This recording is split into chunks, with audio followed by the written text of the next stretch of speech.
All right, folks in cyberspace. At this time, we want to welcome you to focus on Liberia on our program, The Hour of Politics, with me, Ansony Sieh, as your host. Today, I have with me Mr. Dennis Jack co-hosting, and we are going open mic. How exciting is that, Dennis? No, it's really exciting. First time in co-hosting with on the Hour of Politics. In fact, this is my first time appearing on the Hour of Politics, so it's exciting talking politics.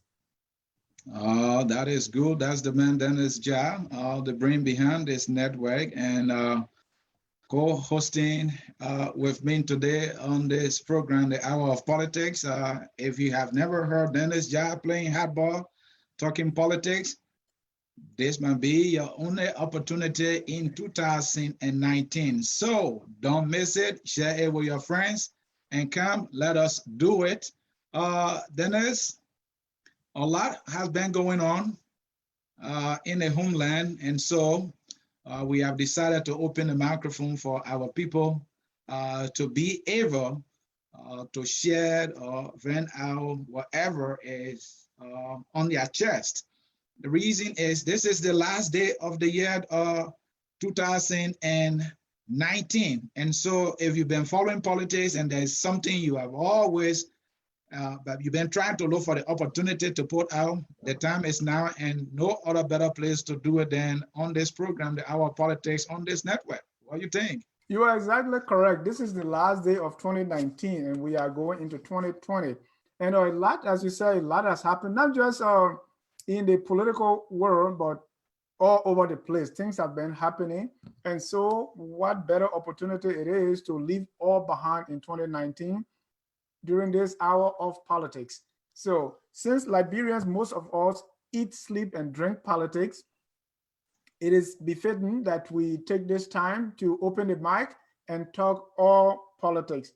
And there are a lot of issues. I understand you were expecting a guest today, but it's also good that we can use the time to talk politics. If the guests come in, that's still good. And that would be good if our guests can join us. Like you just heard, we should have had the, some people call him the tough talking representative, J. Namweslaw. He should have been here by this time for us to talk politics and play hardball, but he might be having some technicality there in the homeland. And so we decided to open the microphone for you to have the opportunity to speak. And as we here, you can see here, we have the man in the house, Ansony Gay, a young brother who has been trying to contribute to the national conversation. Mr. Gay, welcome to Focus on Liberia. Hey, good afternoon, and thanks for having me on your platform. I think it's a good thing to discuss our nation in a very positive way. We have gone almost 365 days. And we still got a few hours left of the 365 days. So people in Australia already celebrated the New Year. So Happy New Year to every one of you in advance. And Happy New Year. And we will allow you to find a comfortable place to get seated, and then we will go into business. So Dennis, what is on your mind? This is the last day. I'm going to send you my card. Dennis, this is the last day you have in this year of 2019. What is on your mind as we speak? A lot of things been going on. Right. 364 days have gone by so fast, and a lot of things have happened both in and out of Liberia, concerning Liberia. And so I have a lot. Yesterday, the whole country was tense for this much talked about December 30th protest. They initially called it a weird step down protest, and it became updated, or the language started changing as we went to the day of the protest, and it became a peaceful assembly. Then came international community say not so fast. So that's something on my mind. There is also this issue of dual citizenship. A big victory has been won by Councillor Tish Jallo at the Supreme Court regarding this dual citizenship, or the aliens and nationality law that we thought, according to Councillor Jallo, stopped Liberians who acquire citizenship somewhere else from becoming Liberians. That too is on my mind with the proposition Proposition 1 that is trying to modify Article 28 of the Liberian Constitution. That is on my mind. But all in all, what really sometimes I look at is the trend, the discourse in our country, how polarizing the situation is, and how people are just going in the wrong direction, in my view. And we can talk more about this as the show progresses. Then it just right that listing things that he got on his mind that he wants to talk about in this last day of 2019. Like you, I too have on my mind this protest. This protest was overly televised.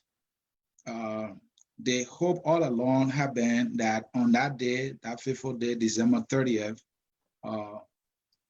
thousands of Liberians who have gathered in the city center and Monrovia were going to be completely locked down. And to have seen that at the very 11th hour in the middle of the night, actually the morning of the event, for the protest to have been called off in a faction that I can describe as unbelievable, continuing to send shockwaves to my nerves. And I'm like, how did this happen? Why did this happen? And then you're looking at people on both sides reacting to it. I'm still trying to process what's going through their mind.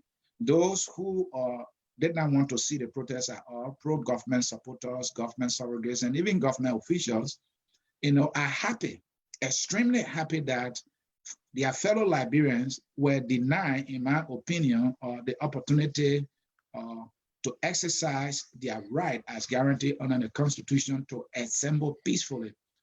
I feel that it's nothing to celebrate, that somebody wanted to exercise their right and they denied, and others are celebrating for fear that it, could have brought war or it may bring war. I can't wrap my head around it, but we are all different. You see, Ansony, there's a popular saying, say, if you don't know where you're going, any road can take you there. Okay. Right? Yeah, so what let's does that mean? take a step back and see the purpose of protest and what we try to get out of it. Okay.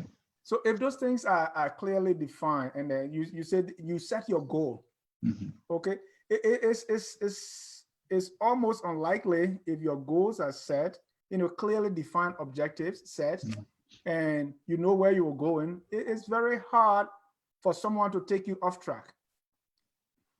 There's again, I like to tell stories, and because I grew up born and raised in the village, so I've seen nature close, and I've listened to a lot of old people. They say there is a bird that is, when it's flying, this bird is flying, is being tossed about by the wind. Okay. So the bird will be flying east. When the wind blow it west, and say, in fact, that's the place that we're going. That bird doesn't have a plan. So what I see is, I don't think people that are behind the protest have clearly defined goals and outcomes, because most of the time our behavior in Liberia or the things we do are not outcome driven. We are all concerned about the process. If you sit and think, what exactly did the protester want to get out of this? Initially, it was for we are to step down, and history being our guide, that's not going to happen. So what else? Oh, okay. At the June 7th, they made a list of things they wanted. I mean, a laundry list of all the demands they wanted accomplished. Not one, according to them, had been accomplished. So it's like, okay, what do you want out of this? So if you don't really have that clearly defined goals that you are set and that are time bound, anyone can stop you and you go with the wind. But that's how I look at it. Mr. Jad, I see where you're coming from, but I think the organizer will disagree with you. You just mentioned their petition in which they have numerous demands. And those demands, if you have had the opportunity to read it, they are clear what they want. And so that will, in my opinion, that constitute an objective, something that they want to achieve. And that's the drum they've been beating. That right, but objective should be also measurable. They should be not only clearly defined, but they should be measurable and they should be time bound, right? Yeah. So you are setting, let's take for instance, one of the objectives is to get President Weah to step down. Mhm. Okay. And you were saying, I'm going to stay in the street until he steps down. Right. Your goal should be realistic. It should be measurable. It should, have time on it, right? So if you go in the street. Are you saying, or are you trying to suggest that that is not realistic, that they are not able to stay in the street for several days? And make the president to step down. There's no, that history is not in Liberia. For you to get in the street and say the president stepped down, and realistically, yes, the president come out and step down, and you believe that, okay, we're going to stay in the street indefinitely, or 4, 5 days, or 10 days until the president, that's not going to happen.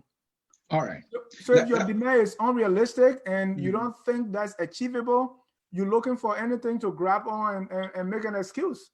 All right. Let's bring Anthony Gay in. You just heard Dennis saying that their goal is not realistic, that you want a president to come down and what? Surrender his powers to you, and then you can grab it on silver platter, enjoy it, just by being in the street for several days. He's saying that he doesn't see how that is realistic in the first place. What do you think? First of all, I want to respectfully disagree with Mr. Jad. And here's why.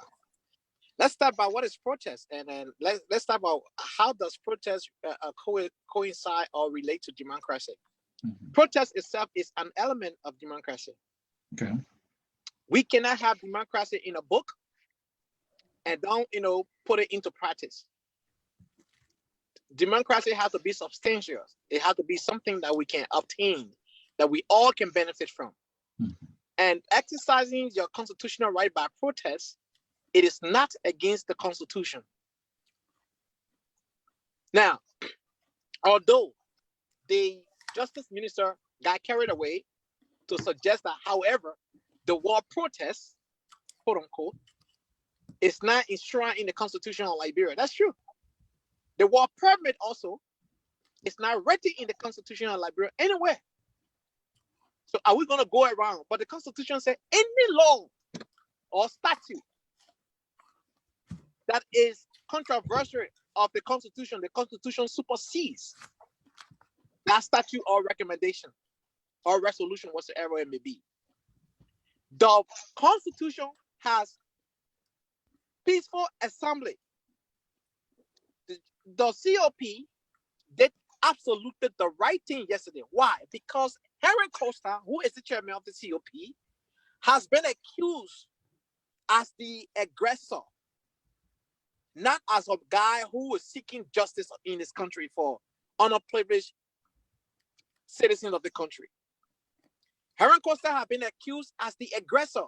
So if Henry Costa, who have not agreed to all of the requests made by the international community and said, because the government said they cannot provide security for you, don't go in the street and protest. If you have defied that and somebody got killed or things happen in the Monrovia, everybody's going to be talking. We told you this guy is just a disgruntled guy. He's X, Y, and Z. Yeah, you said earlier that you disagree with Ja on. No, I'm coming to the point where I disagree with him now. Okay. He said, he gave a parable, and I know that very bird he's talking about. We call it kowe in my dialect. It's a black and white with a long beak. Yeah. We can say the place the breeze are going, like the place it was going, but it want to say that the breeze chunk it there. We do have a goal. That goal is to liberate Liberia of all the corrupt leaders that we have in our country. What do you we have so that goal part number of the one, protest? when we asked the president to step down, he said it never happened in Liberia. That's true. We never elected an incompetent president before, and we did. Somebody who never managed anything before. We never show anything that he can lead for 3 years, and we did. So we will write that history. And we can only write that history in a sense by saying, President, we have stepped down peacefully. We were not going to yank him out of his office. We were not going to force him out of his office. But the pressure of the people will cause him to peacefully step down. And the question is, you are a Liberian, and with that, I would say you have a unique understanding of who Liberians are and how we behave. My impression about Liberians is that they don't stand up for anything, not even 2-3 days. That's true. Liberians do not have that history. And I think that is what informed Danae's point also to say that I'm here, Mr. Sieh. I know, but I just said I think. Okay. All right. And so for you to say that Liberians will be in the street for days, it has never happened before in our history. What you say to that? That is true. But let me say this, right? Liberia has never had a peaceful protest of this magnitude like June 7th before. Well, they always reference what 1979 arrest riot, 1979 arrest riot. The first time we even have a bigger protest that was bring back our money led by Mountain Colley. And the biggest of that was June 7th, right? Yeah. But Liberia never had a peaceful protest before. What I'm trying to say here, Liberia is evolving. This is a transitional period of our country. We are evolving. We are becoming more and more civil. We are becoming more and more, resilient and understanding how democracy works. You know, one thing, our tradition is good, but sometimes the tradition itself is misleading us. And what do I say? It's because I know civilization and my tradition. In my tradition, no matter how much brilliant idea you have, so long you are the younger man in the group, you have absolutely zero saying. You cannot speak. You go under the bamboo tree, you go tap palm wine, you will not speak. Keep your opinion to yourself. In the Western world, they listen to the 5-year-old, 7-year-old, 10-year-old, 11-year-old, 15-year-old. I went to EULA many times in this country. I raised my hand and they look at me and I didn't put they never recognized me. Many meetings of EULA, the Liberian Association in America. I raised my hand. I even went to another fundraiser of the senatorial aspiring candidate, what's his name? William Young in Philadelphia. Raised my hand. For 5 minutes, my hands were on. Nobody recognized me. I said, but what happened? Because I'm the only younger person here. That how later on they gave me the opportunity to speak. You know what? Our society don't see democracy as important. Mr. Gay, first of all, I did not question the constitutionality of the protest. That is not that's not what I said. Okay, so they have the right to protest. They have the right to even call on the government or any government to do whatever. They have the right. What I'm saying is most of the time in Liberia, we don't plan. We don't organize. We do things on the fly. We do things by heart. Look at the entire COP. You see the 4 persons. Do you know the constitution or whatever document of the COP? Is this something that is published that we can read? Do you know the goals, the mission, the vision of that organization? Do they have a constitution? Are you really? Are you aware of the organizational structure? What is it that is trying to accomplish? What is it that they are trying to accomplish within the next 2 years, 4 years, 5 years, 10 years? Is this something that's going to go away after the George Weah presidency? So most of the time we don't take into consideration these things. We are moved by the feelings because and it has become a pattern, our eagerness to get rid of the next president always make us to form alliances. And as long as that common thread is removed or that common enemy is removed, that organization no longer exists. COP started with all the CPP and all the Ps. Where is that today? So what I'm telling you is, number one, the goals that you set for the protests were not realistic. Even June 7, they gave a list, maybe like 7 to 10. Okay, so anytime you make a plan and you are not able to measure your achievement, you are not able to clearly say, okay, say something that is achievable, right? If you say the president is going to step down, everybody said it. By the time the protest came closer, did you hear from anybody else? No. They changed it based on what people were saying. They said, well, individual members of COP or individual members, who are those individual members? Costa.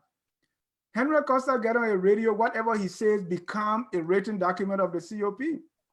And if you move like that, things going to go the way they went.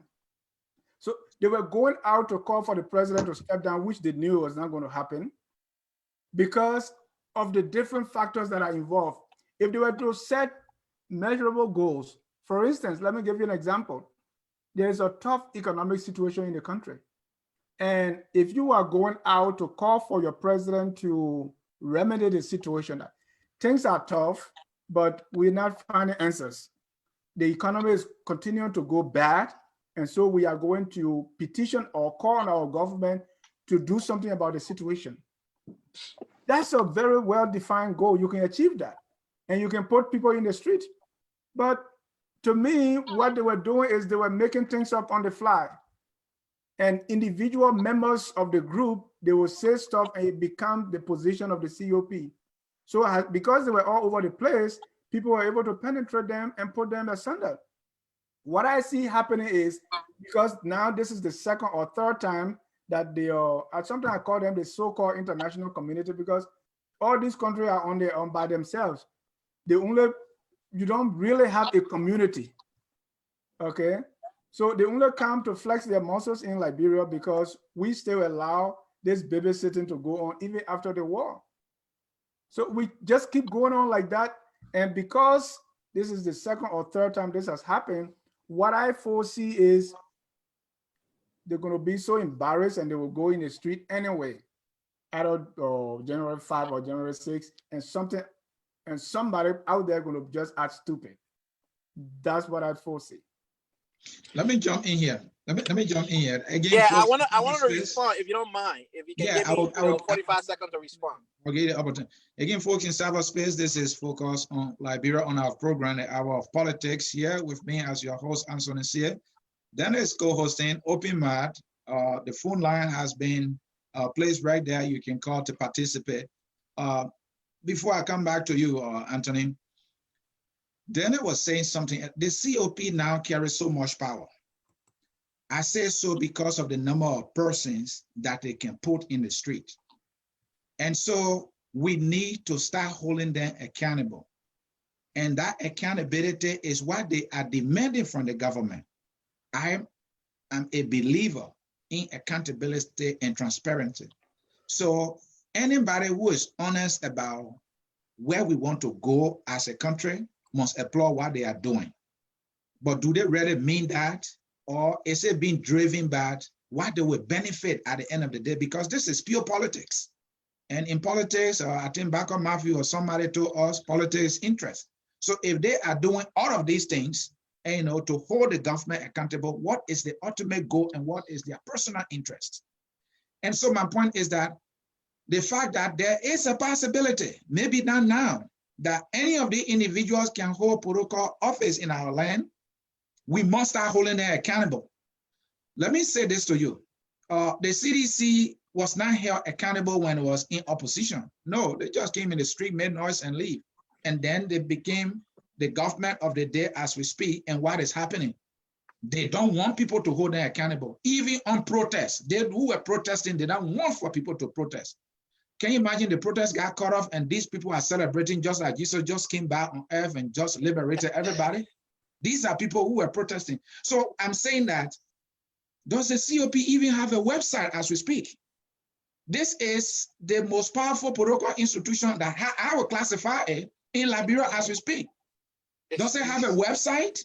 Where the COP is not a political institution. It's a pressure group. That's how I see it. They might say anything, but that is how I see it. Okay. That's my opinion. So you can let me speak to that. But first of all, I want to respond to Mr. Jaff first, and I'll come to your point. Mm-hmm. So here's the thing. I know Mr. Jaff said, this is the third time now that the COP have led, circumstances with no achievement. I don't know what his, evaluation of achievement is, but in the COP, the goal here is not to remove President Weah and then scatter the group. We know in Liberia, after election, if the group don't win, they all go, sideways and then they wait for another election cycle. Or electoral cycle. It's not going to happen with the COP. The COP is here to hold elected official feet to the fire, so to speak. Yeah, right. That's why the COP is founded. The COP is a pressure group. Henry Costa one time before the COP was founded got frustrated and said, if next week I don't see any politician in this country holding the government feet to the fire, we will find our own group and we will start protesting. I will get in the street and protest. That's how the whole COP thing got birthed. Now, he was asking for a website and constitution. COP is still in the umbrella stage. We don't have a website for now. We will have those things in place very soon. That's part of our 2020 goal, to have a website, to have a constitution drafted, to have all things, that will actually, keep us as an institution.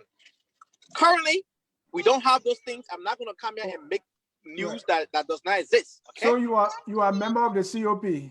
Yes, I am.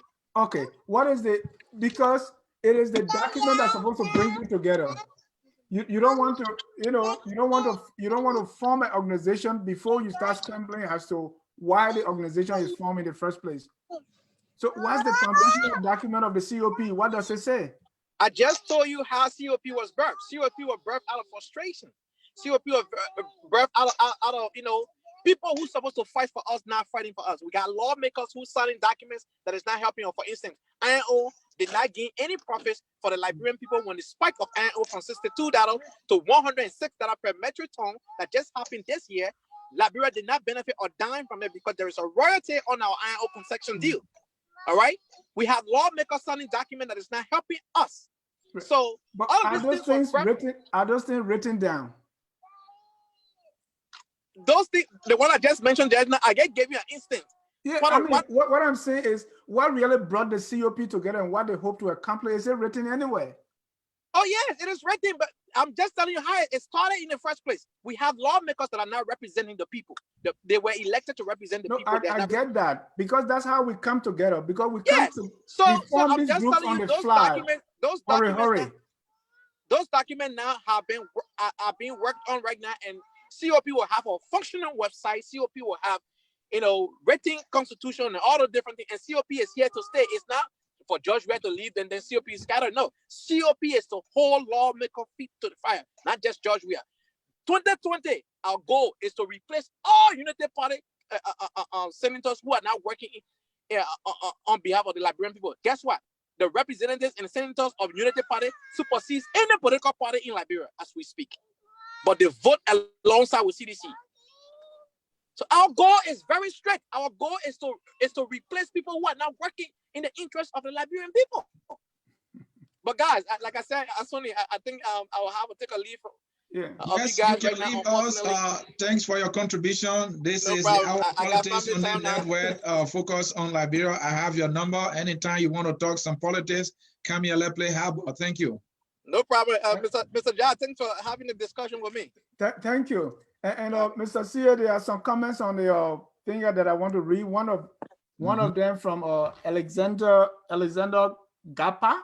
He said the reason Liberia is not making progress is the argument the other guy, I think that's me, the other guy is making, that COP has no achievable goal, and it is not true.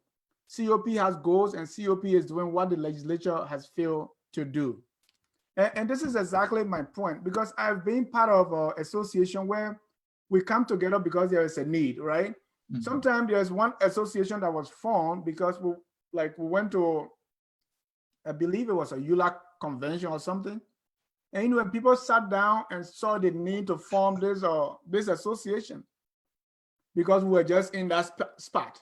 Mm-hmm. And right there, the association was formed and leadership was put into place. That's how we come up with these things most of the time. Right. And there is, even after you come up with that, people do not put brains to work to say, okay, let's sit down now and clearly define what this is about. Right. What we hope to accomplish. What is our mission? What is our vision? What do we hope to accomplish now and in the future? What will for instance, what will an ideal COP look like? We don't do these things because we are moved, as the brother was saying, because we're frustrated by what was not happening. So because you are frustrated, you come out and make a group and you start to do things on the fly, do things as you go. And you are driven by the same frustration. That's the frustration. by sentiments. Things are not well thought out. So as by the time you get your first hiccup, people are in this.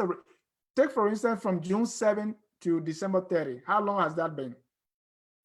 How did the concept of a December 30 protest, how was that arrived at? Mr. Costa was saying individual members of the COP had their own vision of December 30th. Some say we are calm down, some say this.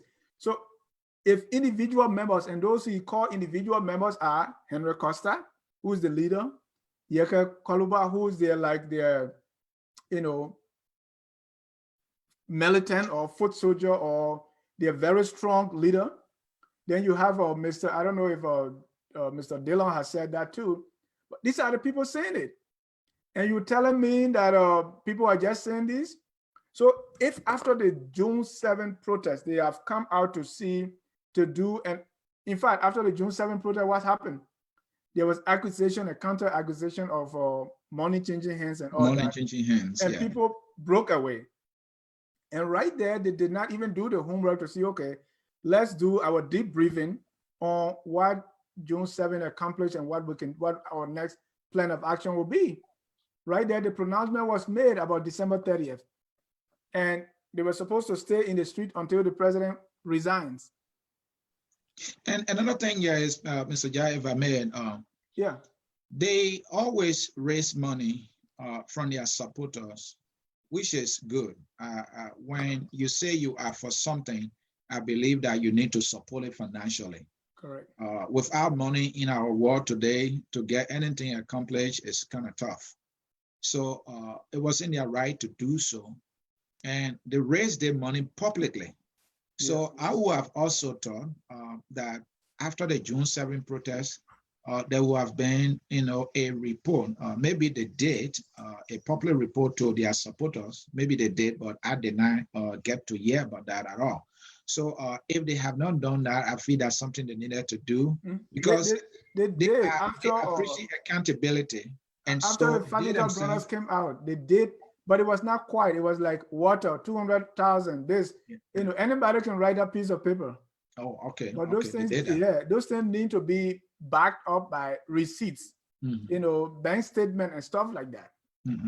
And another thing is, why is the COP always being engulfed with this accusation of money changing hands? But now, another thing that is on my mind that I wanted to bring out here is the issue of the ICOP, the Independent Council of Petrol, being led by Rufus Nuver, saying that the COP received $200,000 bribe from the government. That is another wild accusation. And now the government went and sent him a communication. He sent out a communication to the public that the accusation he made is very troubling, and that they will launch an investigation. So we are yet to get further information from the government constituting this particular investigative team to get the ball rolling. They only told us that they will. This government is becoming a government of will. And another part of it is that there have been a lot of investigations that were initiated by the government.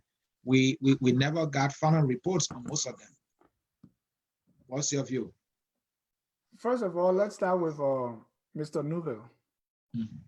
And before that, Samuel Jackson, the economist, described the COP as renegade UP UP members.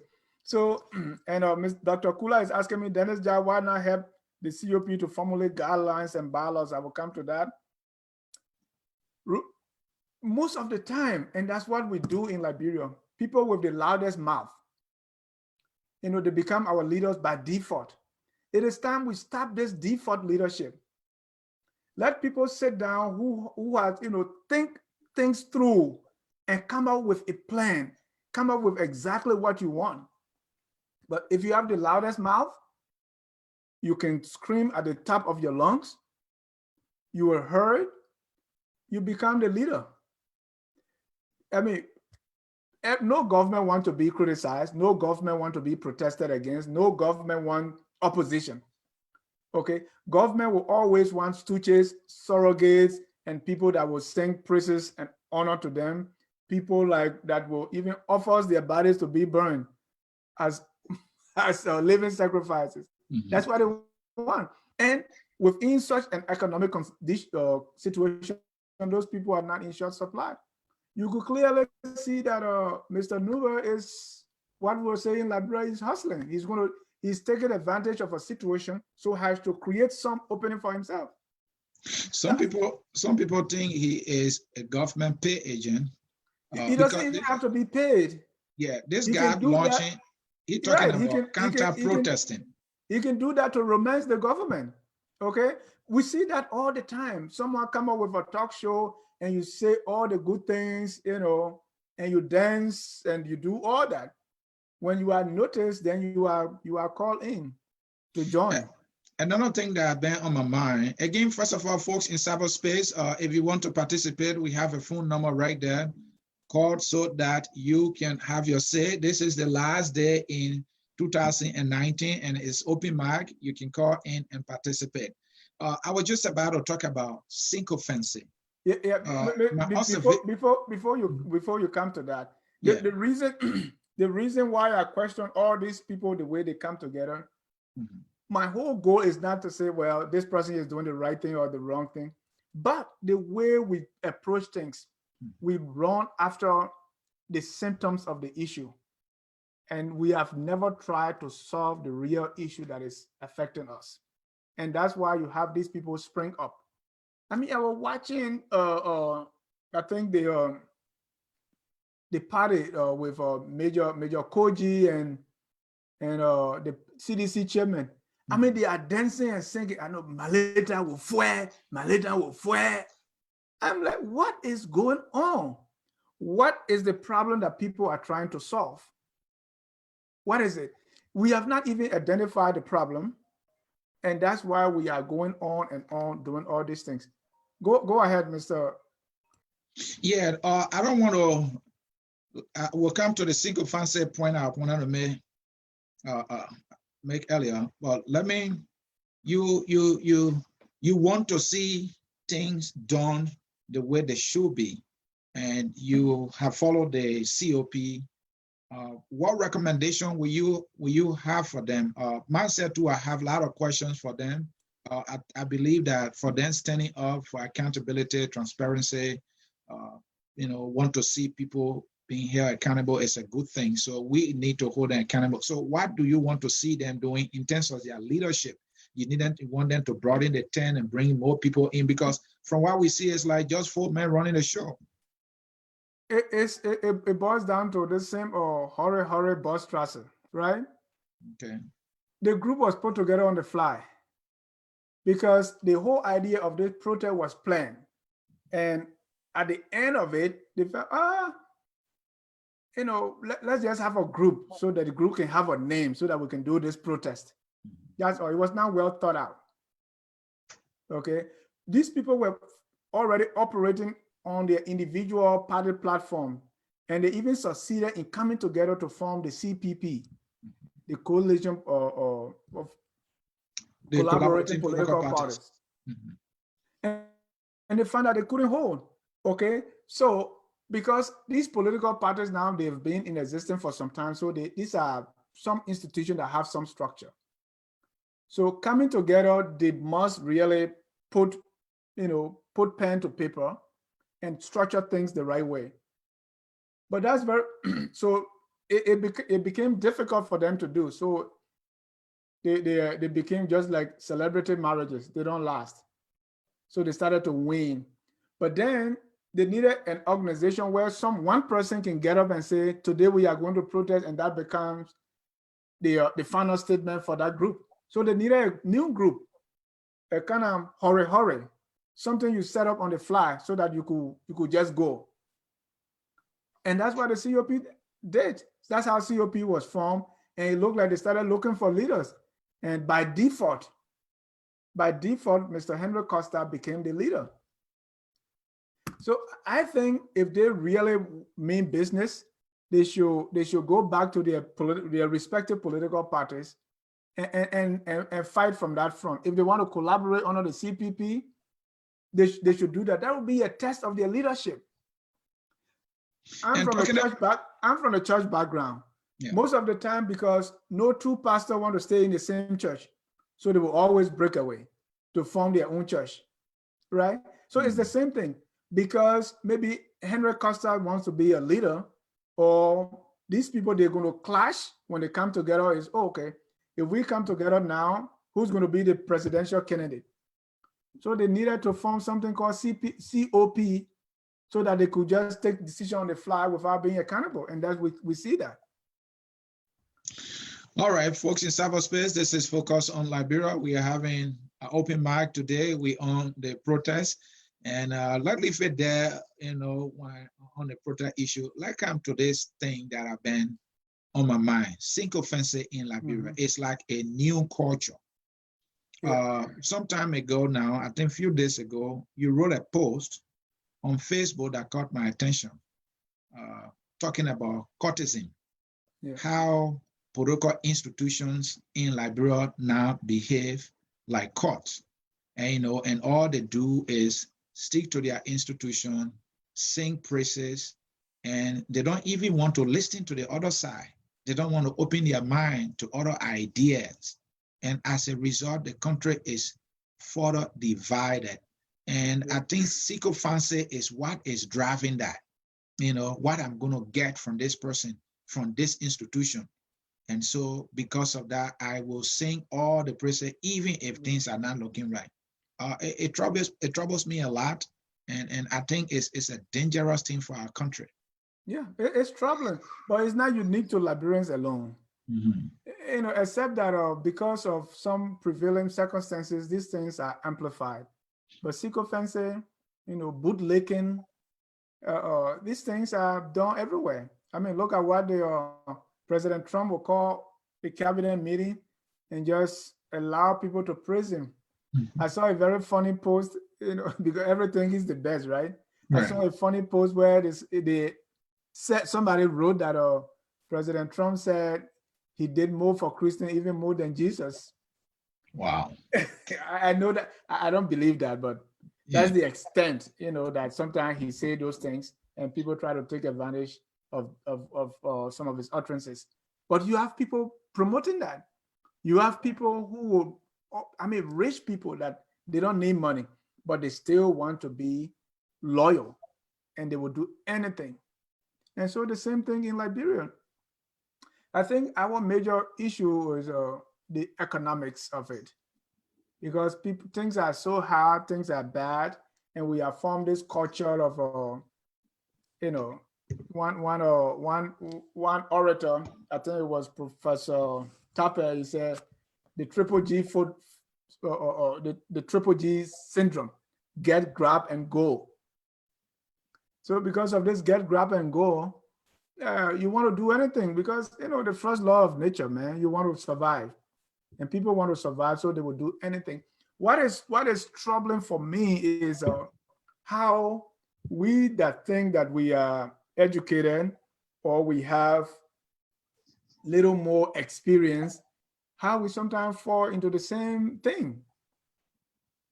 We come up and we don't reward competence, we don't reward hard work, we don't reward these things. So how do I get what I need?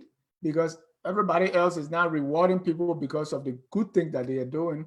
So let me get this for myself and go. And that's troubling. We do this even when we don't have to do it. Right. That is so troubling, and that is so true. Again, folks, in cyberspace, this is Focus on Liberia on our program, The Hour of Politics. Today, we should have had Jednamwe Slaw, the Honorable Representative, to play hardball here on The Hour of Politics. We could not get him on the show today.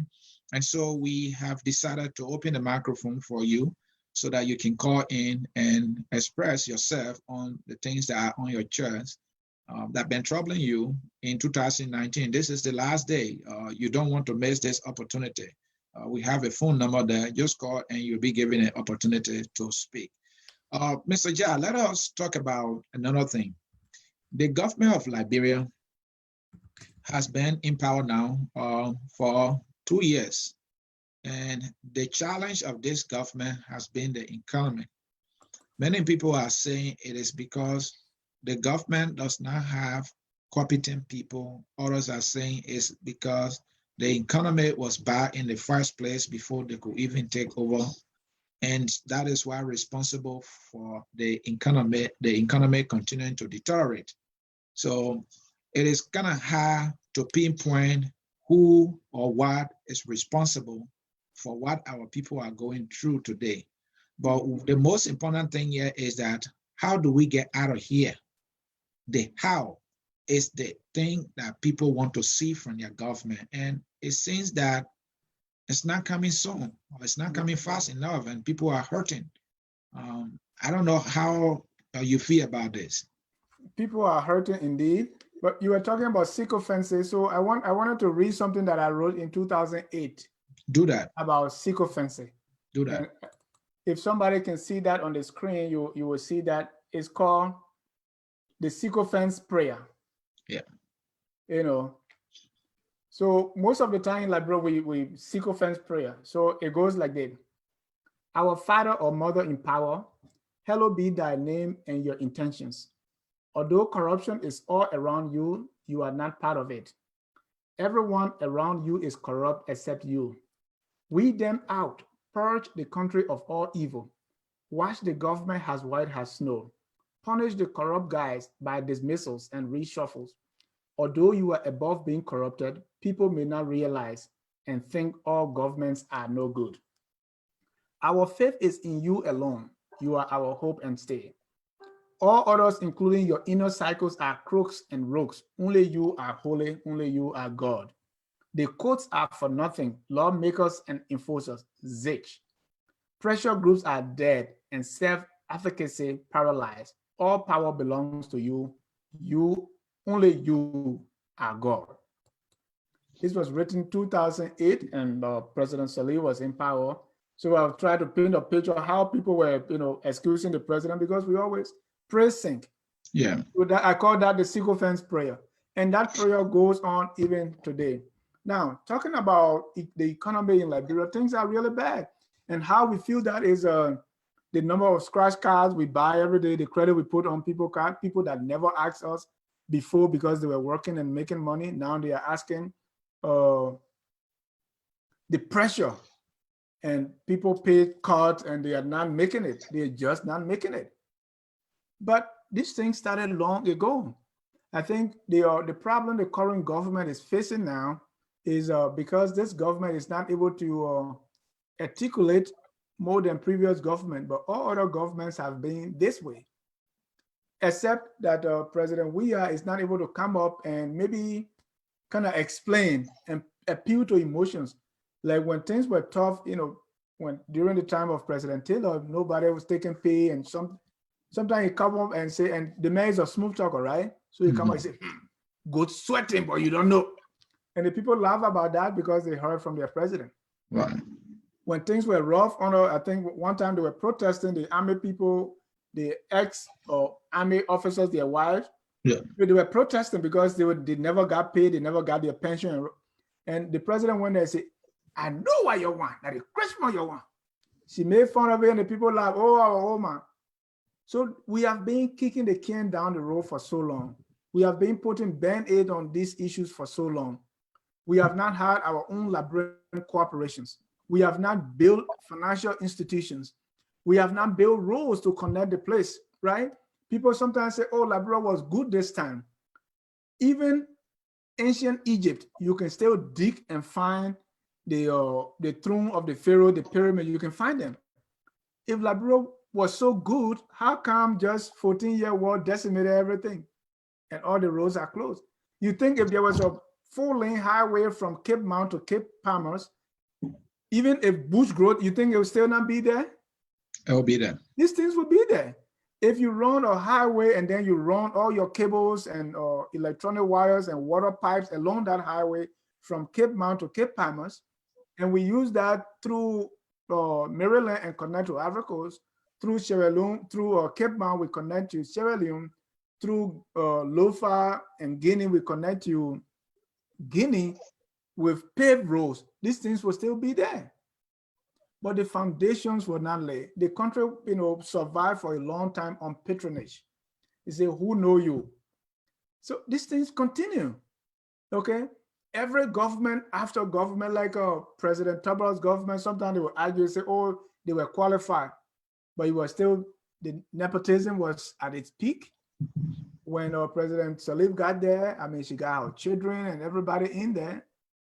President Weah got there, his people are there, the footballers and people of his ethnic group and people of his inner cycle or people who happen or from some form of connections.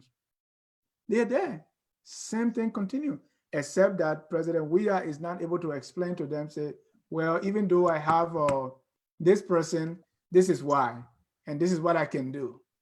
So I don't really believe things have changed that much, except that the articulation is being very poor.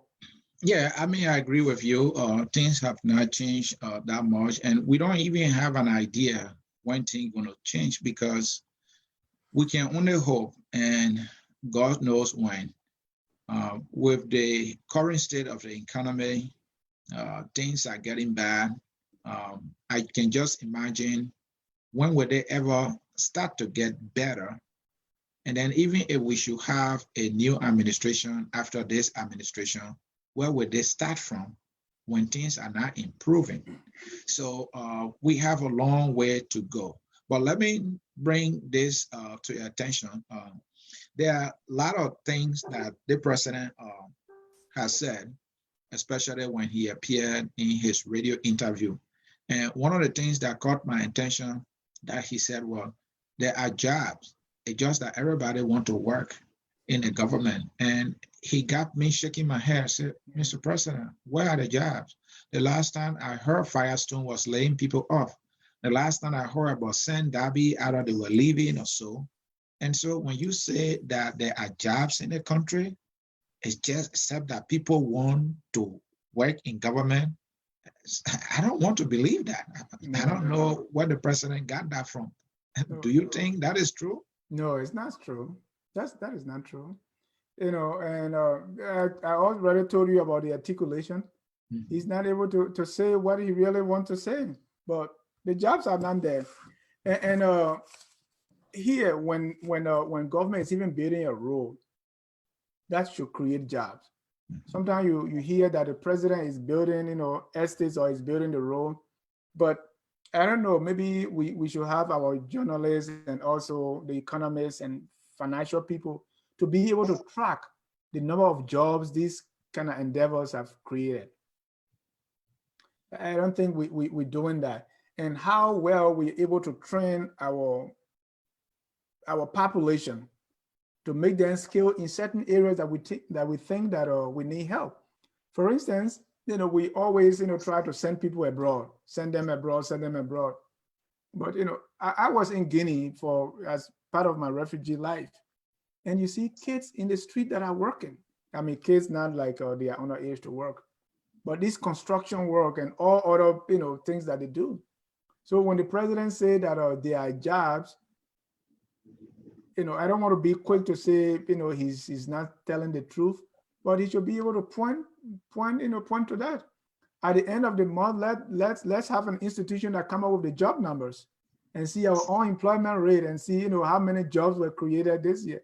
We can do that. We have the skills to do it. Dennis, for me, I would say the president is not telling the truth. And, I don't have to think about it. You don't have to be a rocket scientist to see the number of young people in the country who some of whom will go attend protests just because they don't have a job. If some of these children had jobs to do, they would not go to, the protests that we're talking about. Let's look at our schools, for example. You see students go to school instead of being in class or maybe after school. Because they don't have a job to go to, they will go to the attire center and sit there, munyan and all that. So I don't believe the jobs are there, and those children who are hungry, even fathers and mothers who want to see their children in school are not in school today. It's because they're not earning income. So I think the president did not tell the truth right there. No, I mean, let's give him the benefit of the doubt also to come out with the numbers. Because one thing you will agree also is sometimes there are jobs that people don't want to do. but that really does not define the majority of the people. So I don't want to believe that there are jobs and because people don't want to do those jobs. I don't want to think that's because we have instances in your own family where because things that we sometimes call jobs, to them they are not jobs. Because we had an instance in my own family where we have a family member, a nephew, to say, okay, you go and teach your cousins, two cousins, you go to the house, you eat, you teach them, and what we're going to do is we're going to give you $100 a month. But he did not see that as a job. There was another time my sister was sick and needed help, and you tell somebody, okay, go and take care of her, and we will give you X amount of money. But sometimes they don't see these things as jobs. They see them that, oh, this is my uncle and he's in America. Why should he require me to work before I get paid? He should send me the money. Why do I have to teach his other nieces and nephew before I get $100? I mean, what is $100? So sometimes there are jobs and people don't want to do the job because we have not really shifted our thinking towards the dignity of labor. And we always see office job or some other person doing it before we think it's job. So there could be some truth to what he's saying, but you need to show us the numbers. Show out the numbers, and that's what Daneja is saying. Then we know you are telling the truth or not. Again, folks, in cyberspace, this is focused on Liberia on the hour of politics here. We have an open mic, which we have had Representative Jed Namweslaw, who could not make it for some reason.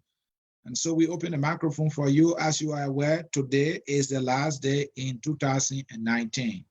And if there's anything that's on your chest that you want to clear before you enter 2020, please do now or forever hold your peace. My name is Ansony Sieh. Daneja is co-hosting today on the Hour of Politics. And we have a phone number there. Call the number and have your say. We have we have our first caller. Okay. Caller, your name and where you calling from? Hello. Hello. Constant Duopo calling from Minnesota. Mrs. Constant Duopo, welcome to Focus on Liberia. This is the Hour of Politics with my man, Ansony Sieh. What's on your chest? Yes, thank you, sir. Oh, I just wanted to clarify something and state my view as it relates to Ansony saying that he believes that the president is lying when the president says that there are jobs that he has installed and has created. And you say you think he's saying the truth, but you need the numbers. So I wanted to speak to that. Go ahead. Okay. What I wanted to say is this. When Ansony is saying that he thinks the president is lying when he talks about job, what is his definition of job? What he considers a job? If someone is working, be it in America, be it in Liberia, what does he consider a job? Mr. Sieh, you got your plate full. Thank you. A job is a place you go either 4 times, 5 times. Some people do 6 times.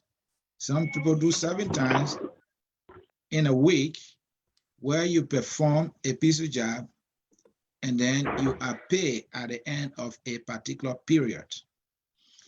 Most jobs will give you benefits besides the amount that you earn at the end of the period. Some of the benefits can be medical benefits. Some of the benefit can be that you are given vacation. Some of the benefit can be that depending on the type of job you are doing, like for me, I am in the healthcare industry. That is my professional, I'm not healthcare, but airline industry, sorry. I'm in the airline industry. One of my benefits is that my family get to fly with the airline that I work for free. Not only me, my children, and my parents get to fly.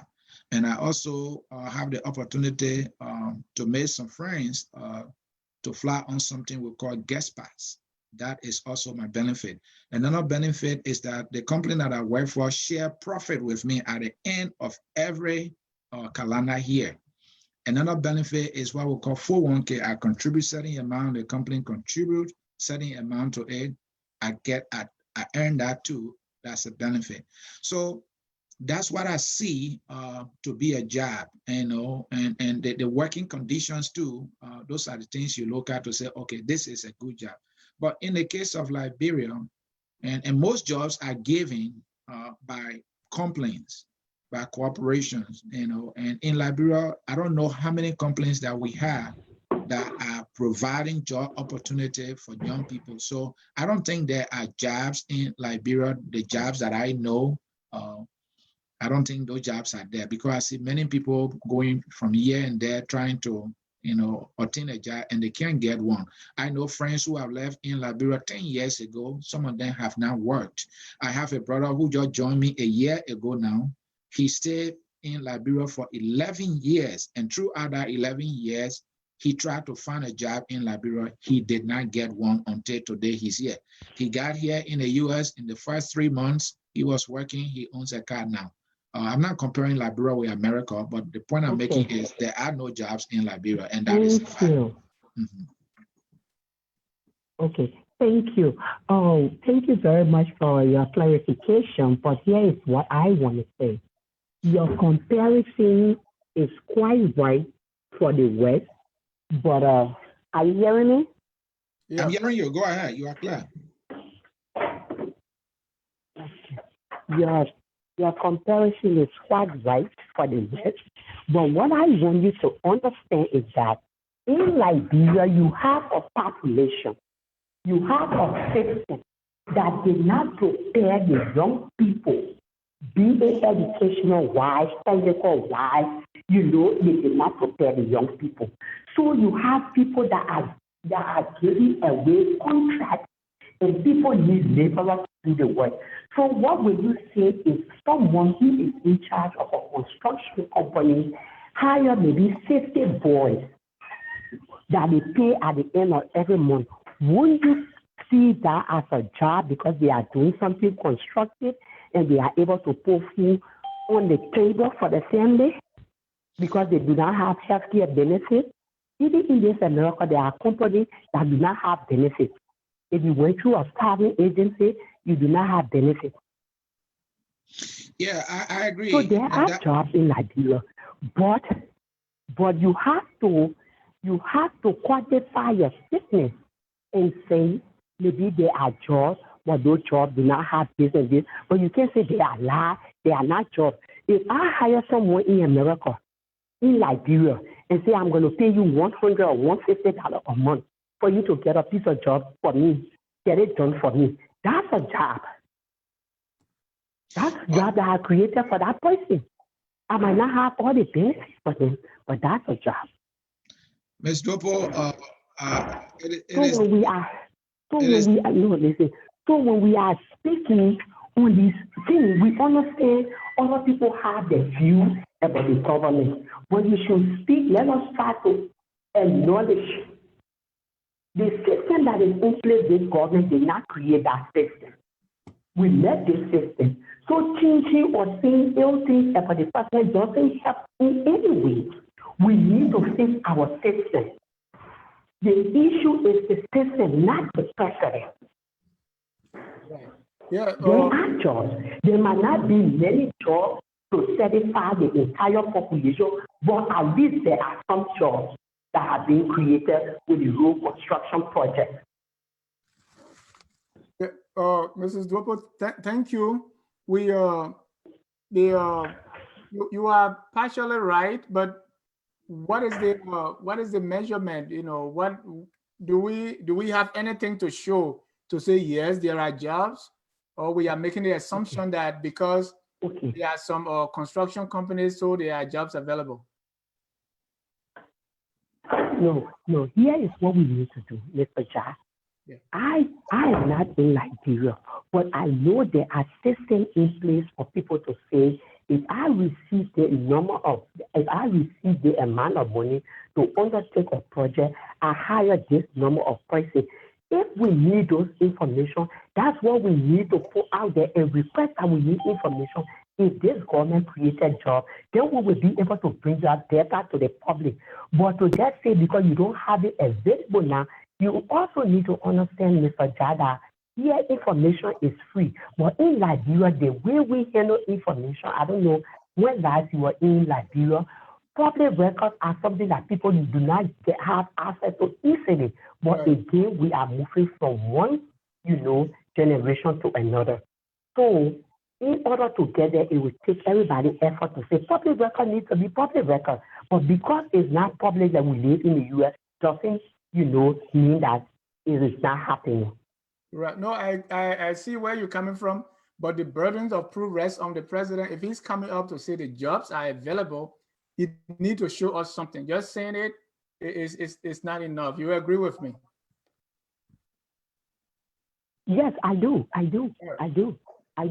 To some extent, and it doesn't rest on the president, it rests on the institutions. It rests on the places that are tasked with that or mandate to inform the Exactly. Liberian public. If you are given a piece of job to do, if you perform your job, you should be able to carry on an assessment. You should be able to review and you should be able to present that information. If you didn't, there should be somebody, your supervisor or whoever awarded you that contract should request that information. And we are in the process, Dennis. We are in the process. I believe that things are happening, but we are not seeing it like right in 2 years. But I believe that people are doing their job, and in the not long, too distant future, those information will be available to the public. That's what I believe. Thank Through you. this kind of interaction, you're sure, trying to say what we need to do, what needs to be done, the information will be made available. But again, it's the system, it's not the government. The government just be there. And I'm not saying I'm making excuses. We own it. We're going to own this thing, but we have to fix it. And it's going to take time. It's not going to happen overnight. Thank you. Yeah, thank you. Thank you, Constant. Folks in You're cyberspace, welcome. that was Constant Dopo. She will be our guest this evening at 7 p.m. Eastern, which will be 6 p.m. Minnesota time. Don't miss it. She is the Women We chairperson of CDC USA. She will come on this program and she will play hardball. And when she comes, we will go at it. Folks, the number is right there. Yeah. Please call and participate. Mr. Jai. Yeah, they are asking for the numbers, but Sam Waller is bringing about something he wants us to talk about. Mhm. It's talk about the role of the media in helping put Liberia back on course and moving in the right direction by better informing and educating the public, managing expectations, balancing positive and negative reporting, and holding elected officials accountable. So I hope, Sam, you've been watching Focus on Liberia, because this is exactly what we set out to do. Right. And the media has a role to play. And what we see now, and I wrote, as you alluded to earlier, about political cultism, everybody in their own little corner. So even reporting is like that, but that is not unique to Liberia. Look at Fox News and MSNBC, they are like night and day. So these things, you will always have them. You will have the media that are slanting towards government, some, anti-government, and the rest of it. So you will always have that. We just want to have a population that is able to look at it and say, yes, this is where I want to get my news from. If you choose as a human being, as a citizen, to be in that little echo chamber that I call your cult, and think you're going to get all the information, that's not going to happen. But the press, yes, the media do have a responsibility. Mr. Jai, it seems to be we have a caller, James Eastman. Mr. Eastman, are you there?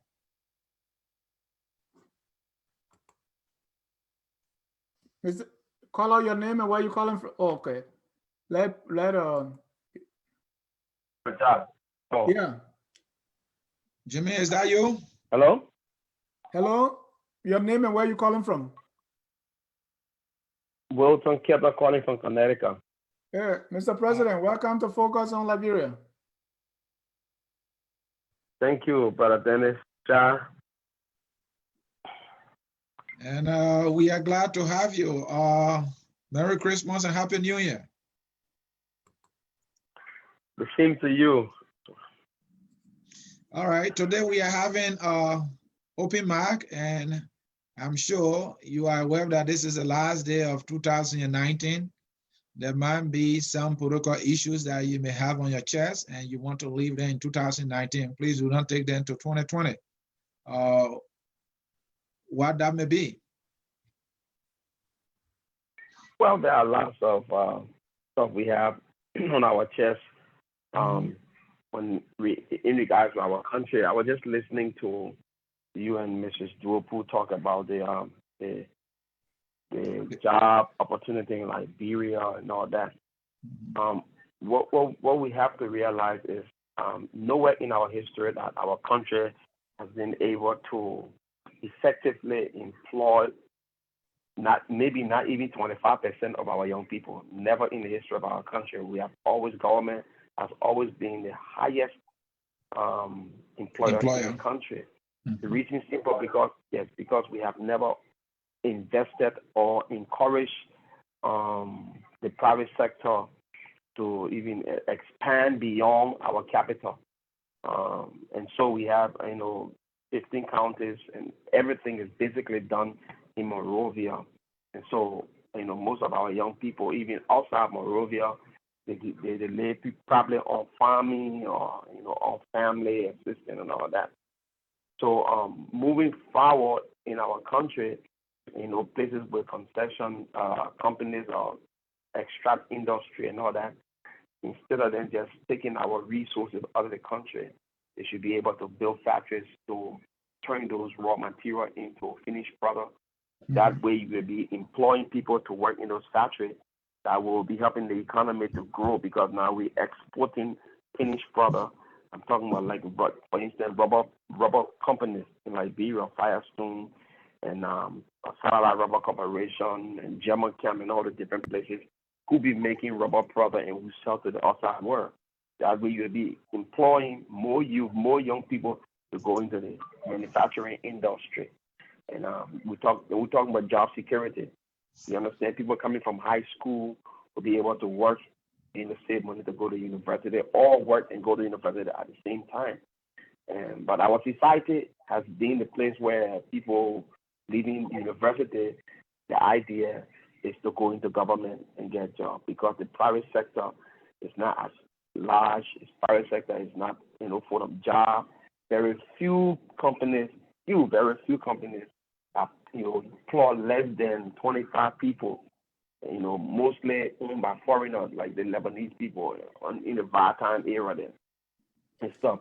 So I think we should start engaging our government, where when foreign investors come in the country to try to go into our extract industry like iron ore, rubber, timber, and all that things.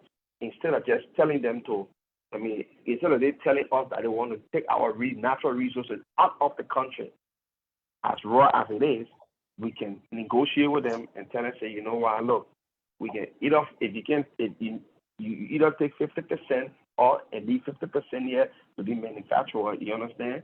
That way you are looking out for the young people to get jobs. Other than that, we want to have this experience all the time where every government account there will be unemployment, high unemployment among youth. Because government can only employ so many people to work. Look at the amount of people that are in government today that are working. I think the payroll is so overwhelmed because now everybody, they try to find someone in a position, for everybody to occupy. That should not be. And look at the ruling party today. If I may jump in, and that is true. Go ahead. And there's no argument about it. You are absolutely right. All of us need to focus on the private sector. All of us need to encourage private sector investment. The government needs to do that.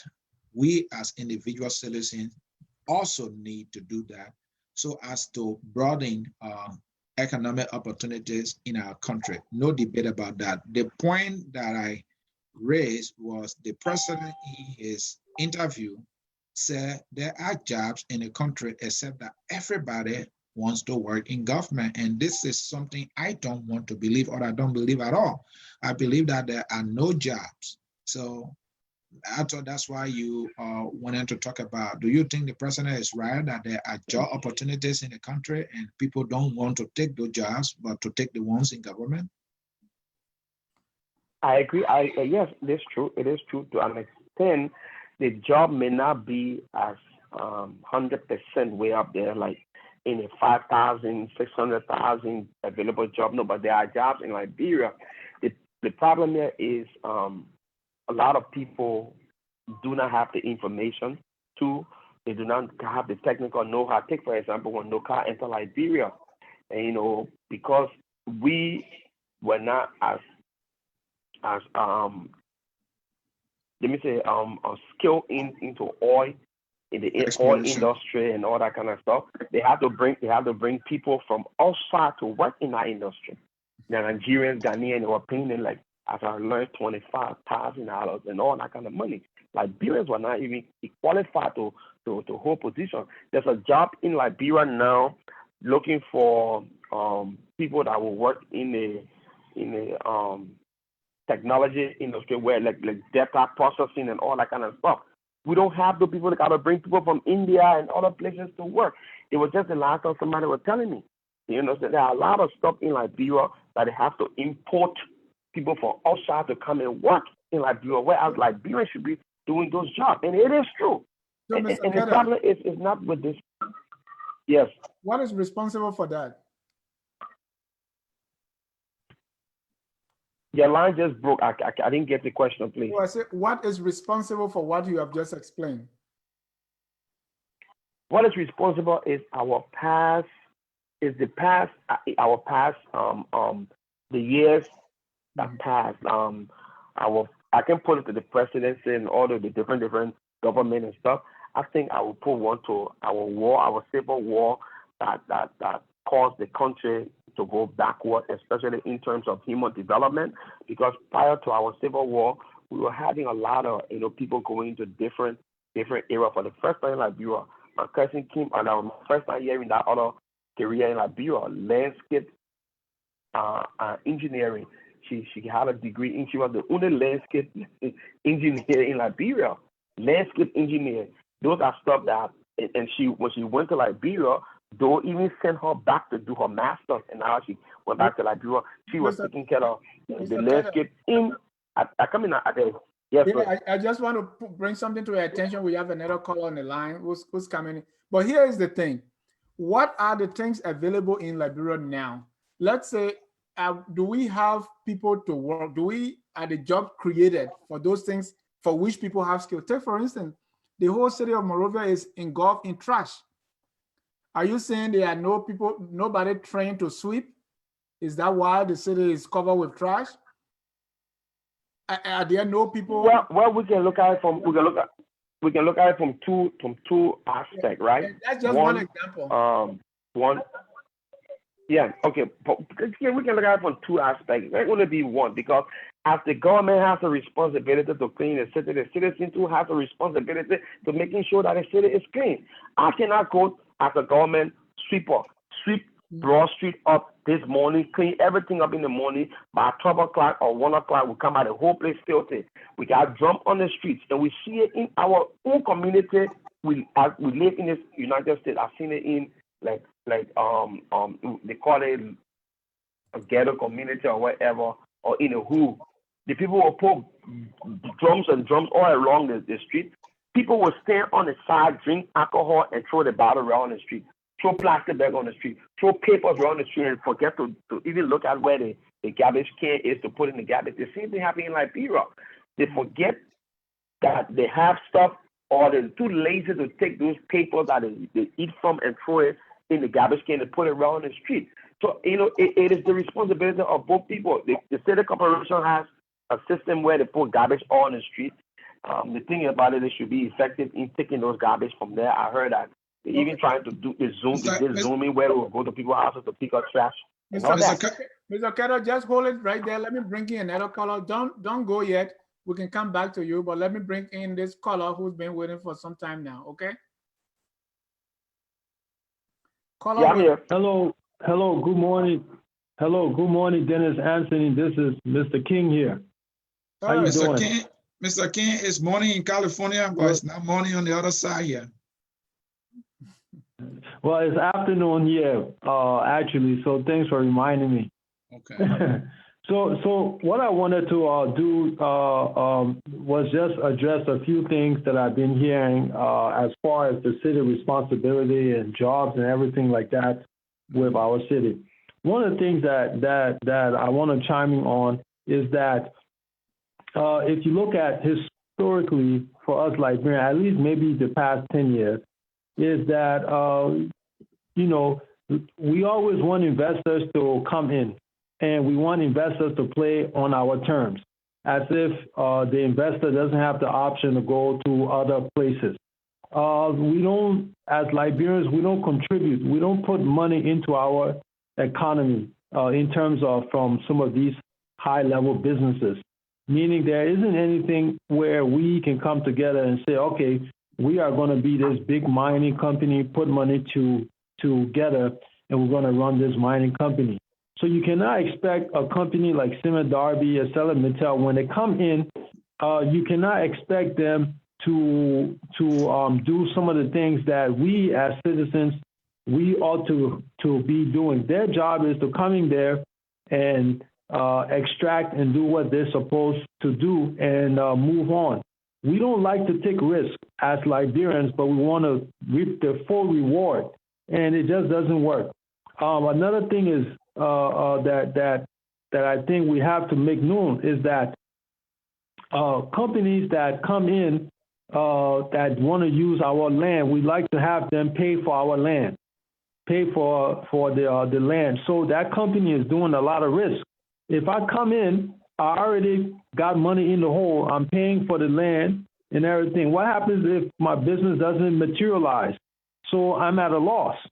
So this thing in Liberia where we say, oh, when a company comes, they have to be paying for land and everything, is giving us a competitive disadvantage. For example, in Senegal, when they want foreign investors to come in, they say, look, here's the land. Here's the land. Do the work that you need to do. When you make profit, then we make profit. So we have to really have some of those mindsets, even when we look at the trash companies, all of those things.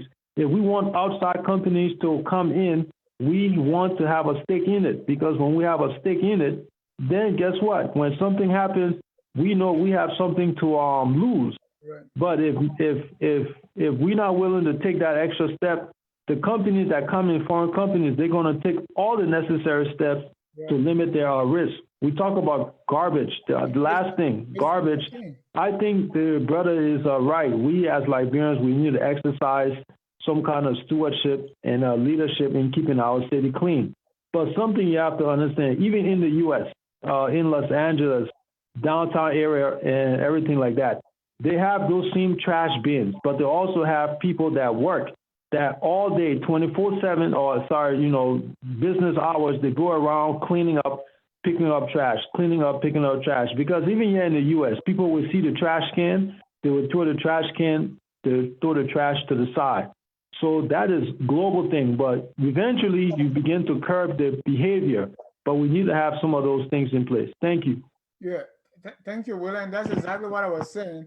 Put people there to work. I mean, the concept that because we don't have the skilled labor to work, that's why I don't agree with that. Because even our bathrooms, okay, we don't have public toilets. Even like a University of Liberia or public building, there are no toilets. Even if there is nobody who is really assigned to clean those areas. Money. Yeah, very dirty, very dirty. Morocco at the airport, by the way, even people like in Morocco, those people are so clean, but they don't have a lot of money. They're always asking you to dash them when you go to the airport. But guess what? They got those employees there keeping everything clean. Exactly. Dennis. Yeah. You know, I'm in agreement with you that it is not because people don't have the technical skills, the education to do certain jobs. That's why people don't find jobs in Liberia. I don't believe that. There are some jobs that you can be trained on a job. Yeah. For example, when I moved to the US here in 2008, my first job that I got, I did not work at any place with that job description. I had no experience, but it took me as a human being with senses who was willing to work and train me for the first week. The second week, I was assigned with somebody. The third week, I was independent. I did that job and I left that job and went to another job. So the idea that, oh, because Liberians don't have the training and that is why they can't, I guarantee you, 95% of Liberians and other foreign nationals that move to the US, their first, second, or third job, they don't have training. Right. They got training on the job to do those specific jobs. So the same thing can be, done in Liberia. And this goes back to the same thing we're talking about. We have not really laid that foundation. Right. And that's why any little thing it takes away. But we have a couple of more callers who want to clear their chest before we go into 2020. One of those is our man, Jimmy Eastburn. Jimmy, welcome to Focus on Liberia. Oh. Jimmy? Hello? Yeah, go ahead. Hello, can you hear me? Go ahead and clear Okay, your Happy chest. New Year. Focus on Liberia. How are you doing? All great. I think we to really approach our problems without being theoretical, without being textbook. Let's take a proper assessment of Liberia the way it is now. There is not very much capital. We don't have a lot of rich people in Liberia to say lead industrial projects, invest in the country. Most of our market economy is in the hands of foreigners who are there for profit and not necessarily ready to invest in the country itself and see its growth. What they want to do is make money. Because we don't have our capital in the hand of Liberians, then and we do not. The other assessment we have to look at is our labor force. We do not have skilled labor. There's a lot of development, human capital development, that we have to invest in our labor force before it will get moving. So that's another assessment. Okay. The main ingredients of long economic growth are three things. One is the accumulation of capital stock, like I was talking about, increases in labor, and technological advancement. All right. So because of where we are today, I know my colleagues back under the Palawa Hub back in LU will be screaming at it. Because of where we are today, we need actually the government to spearhead private investment in the economy. If you look at what China did, if you look at what Russia did, what they were able to do was first develop their manpower, develop their human capital. And after they were able to develop, the goal in mind is toward privatization, but we don't have the capacity right now. Liberians themselves, they need to develop. So the government has to develop these industries. Just like what's his name was saying, I think his name was he just left the line. Yeah, Mr. Carter. We have to partner with people. Mr. Carter from California. Yeah, we have to partner. That was with King. We have to partner, but we have to get involved. We have to develop. The government has to develop these things. I'm not an advocate. A lot of people can think this is more socialistic. No. It's not about it being practical. It's being pragmatic. The government is the only force right now that can develop our human capacity and develop because the foreigners will not do it for us. They will do it for themselves. So we have to get involved in it. All our efforts should be geared toward bringing up businesses, bringing up industries, Okay, government get involved and training people so that in the long run they can turn these industries and back to private sector. But we don't. The Liberians don't have the capacity. So you say, let's develop the private sector. No, we don't have the capacity. Yeah. Liberians generally don't have it. Mr. Eastman. Okay, so yeah. Mr. Eastman, I just want to say I am in 100% agreement with you. We Liberians, 99% of us are poor. We don't have money. I'm talking about people who have enough money to start a corporation or a very big company that can hire about maybe 100 people. We don't have that. All we have is just our government, our resources, and our human capital. So you're right. The first thing we can do is to train our human capital through education and career training. When we should have done that, the government can look into the budget and decide to invest in areas like agriculture, in areas like energy, in areas like technology. In technology, they can decide to bring in companies that will provide internet, companies that will even go into providing TV, and they can do that by allowing citizens to form the company or organize a company, register them. The government can give them a certain amount. Government work along with them to manage it for a certain amount of time. If government get the money out and the individuals can go ahead and manage it, but government should also have oversight.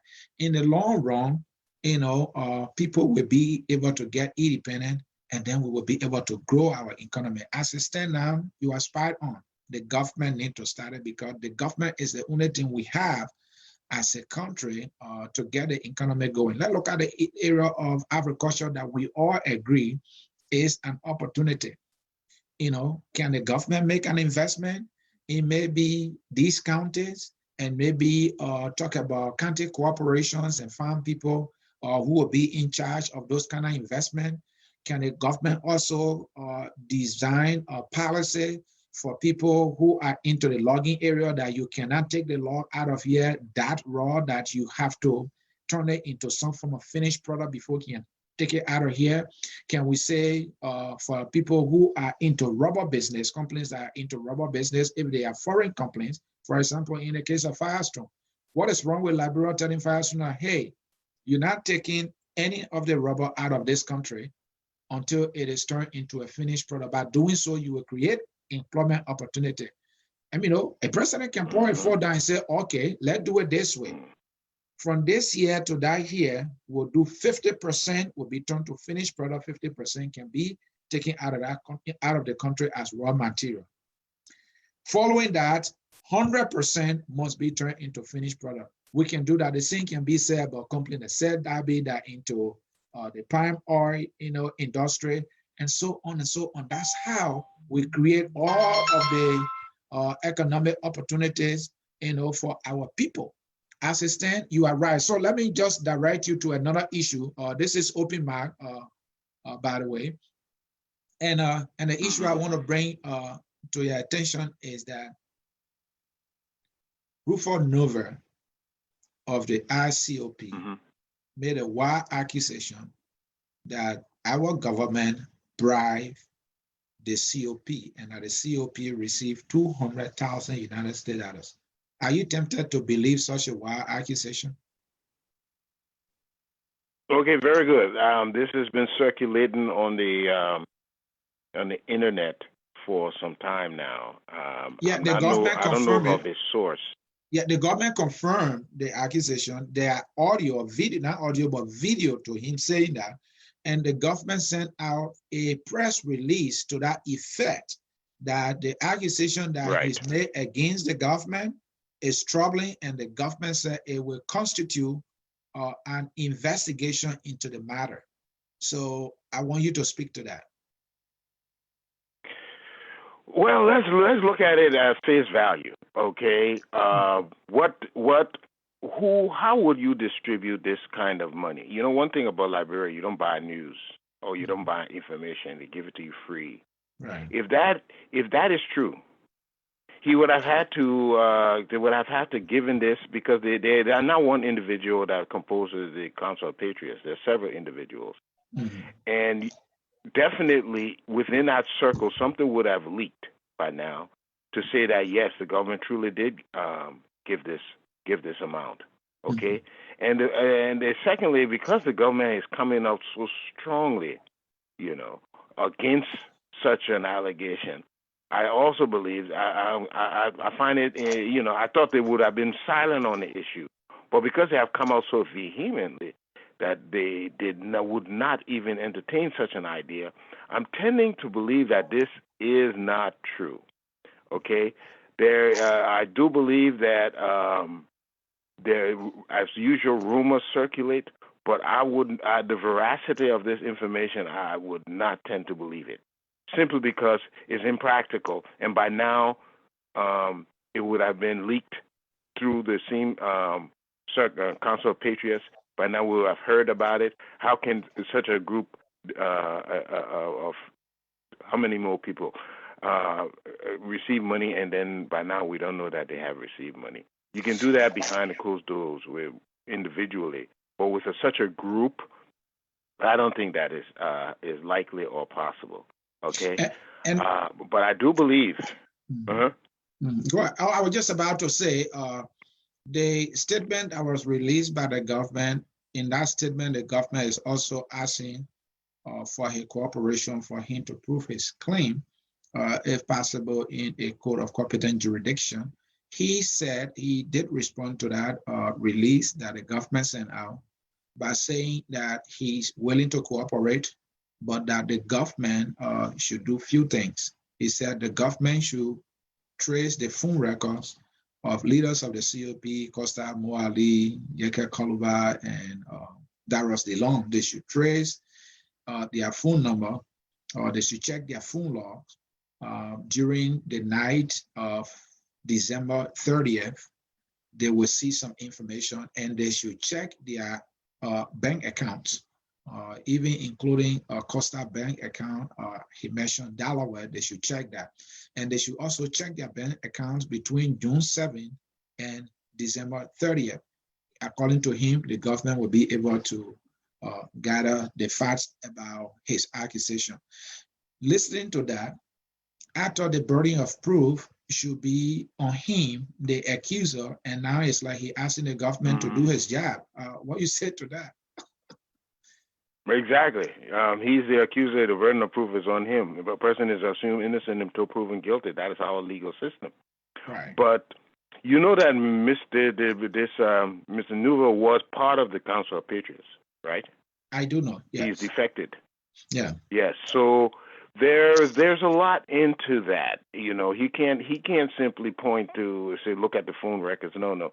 He made his allegation. He has to bring forth proof, because there's something called slander, where you make defamatory statements against somebody without proof, without evidence, and that will bring a disrepute to them.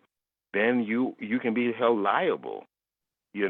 I've been seeing him going around with some anti-protests. I don't know why one would have an anti-protest. Now, I can hear people demonstrating for peace, but not protest against protest. It doesn't make very much sense.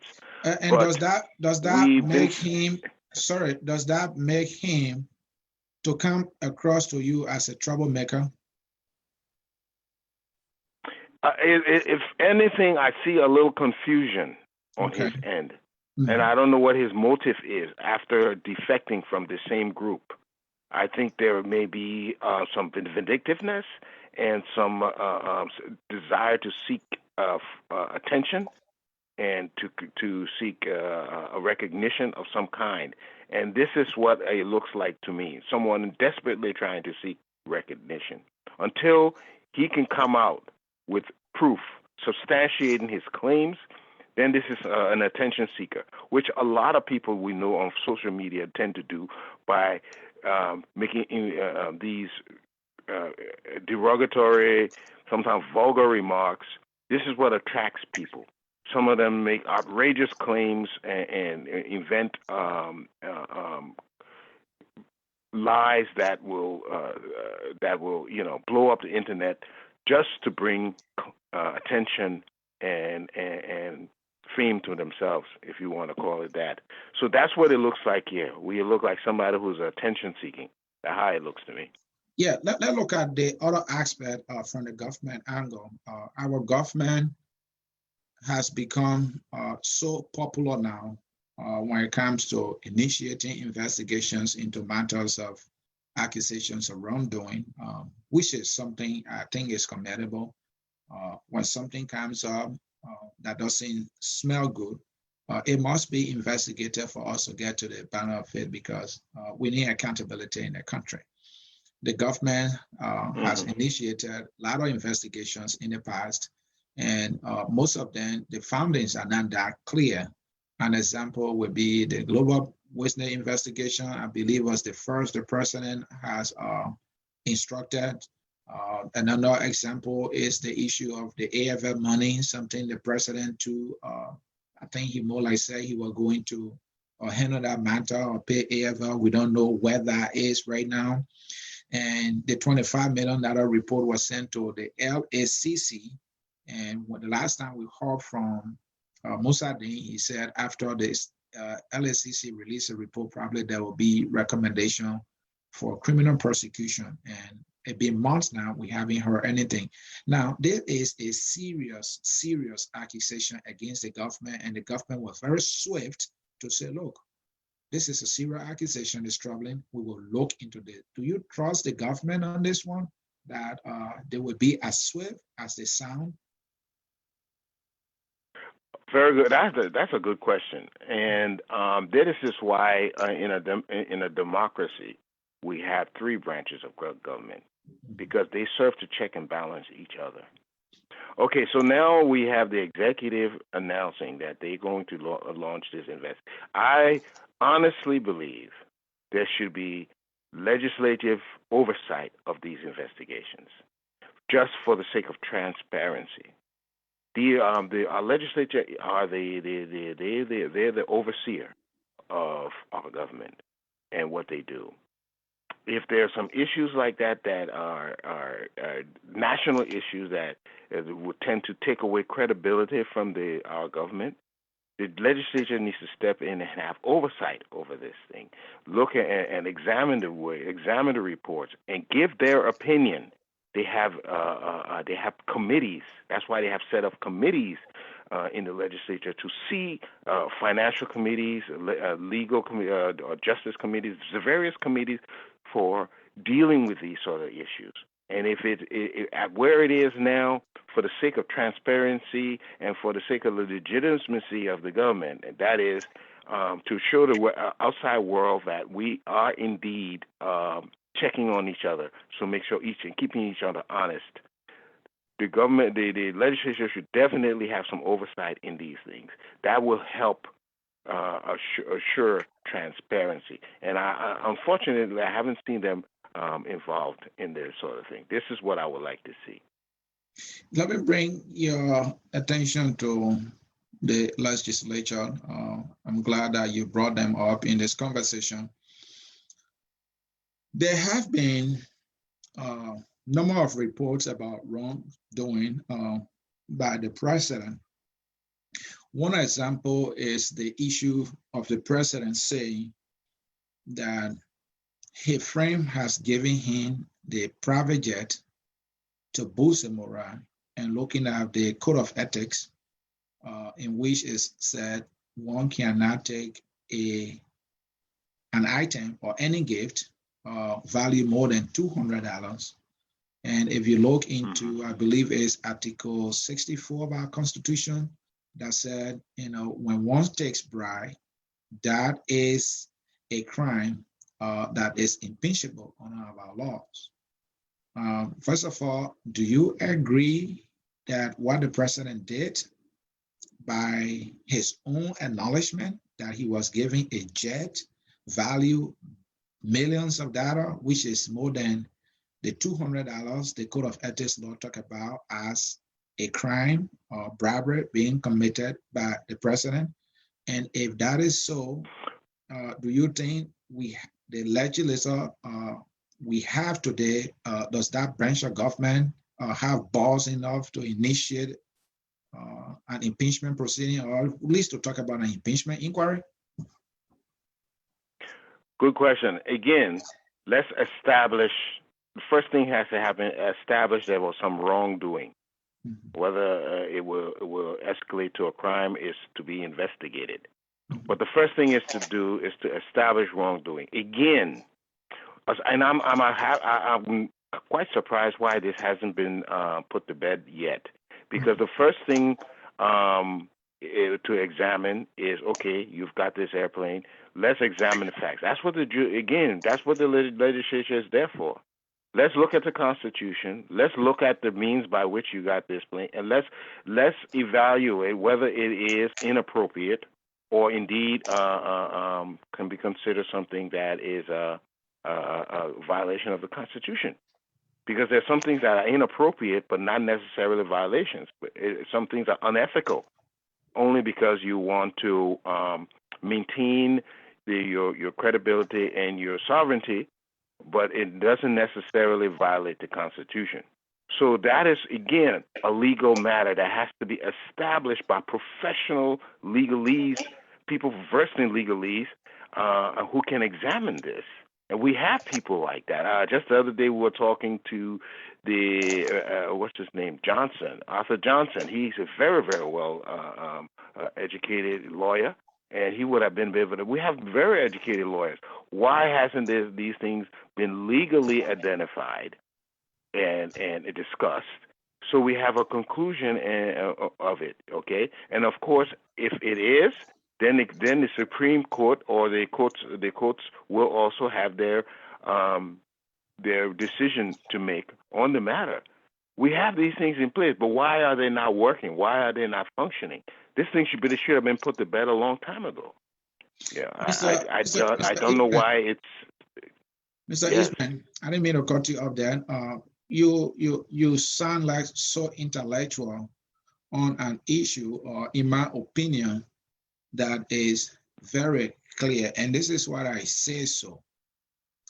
The president, by his own acknowledgement, he was on tape, he was on audio. He said, my friend gave me this jet to boost my morale. Okay. And if you are aware, the friend that the president mentioned in an interview is the guy who is the owner of Ibomaf. It is the person, yes, is the company that was given a concession agreement valued at $500 million to construct the coastal highway. Somebody might think that is quid pro quo or pay to play, which in my opinion is a bribe, meaning the guy bribed the president so that he can get a concession agreement, something that was ratified by the very law because we are talking about. So that's what I meant by, I think you're trying to intellectualize it. And Article 64 says when somebody takes bribe, when a president takes a bribe, it said clearly that is impeachable. That is an impeachable offense. What do you say to that? But I agree with you. My point I'm making here is that is the responsibility. That's the responsibility of the legislature. If this man should not be riding the plane, they should have gone in mid-session and make the necessary resolutions to have that plane returned if it is a violation. I'm saying we have people who are supposed to be doing this work, and if there's something wrong, why haven't they done something with it? They are the authorities. I'm not denying or supporting. I'm saying the people who are charged with this responsibility, why have they not come clear? Now, if you see they are complicit in this whole thing, now that's a whole different issue. Okay? Thank you, Mr. Eastman. If they are sanctioning, that's a whole different issue all by itself. Thank you. Again, folks in cyberspace, my name is Ansony, Sieh, the host of the Hour of Politics here at this network focused on Liberia. Today is open mic, and we are talking about hot button issue that took place in 2019. We're trying to see how we can dust them off our chest before we can enter into 2020. Let me go to the caller. Mr. Eastman, stay with us. Let me go to our callers. Caller with phone number ending in 2829. Are you with us?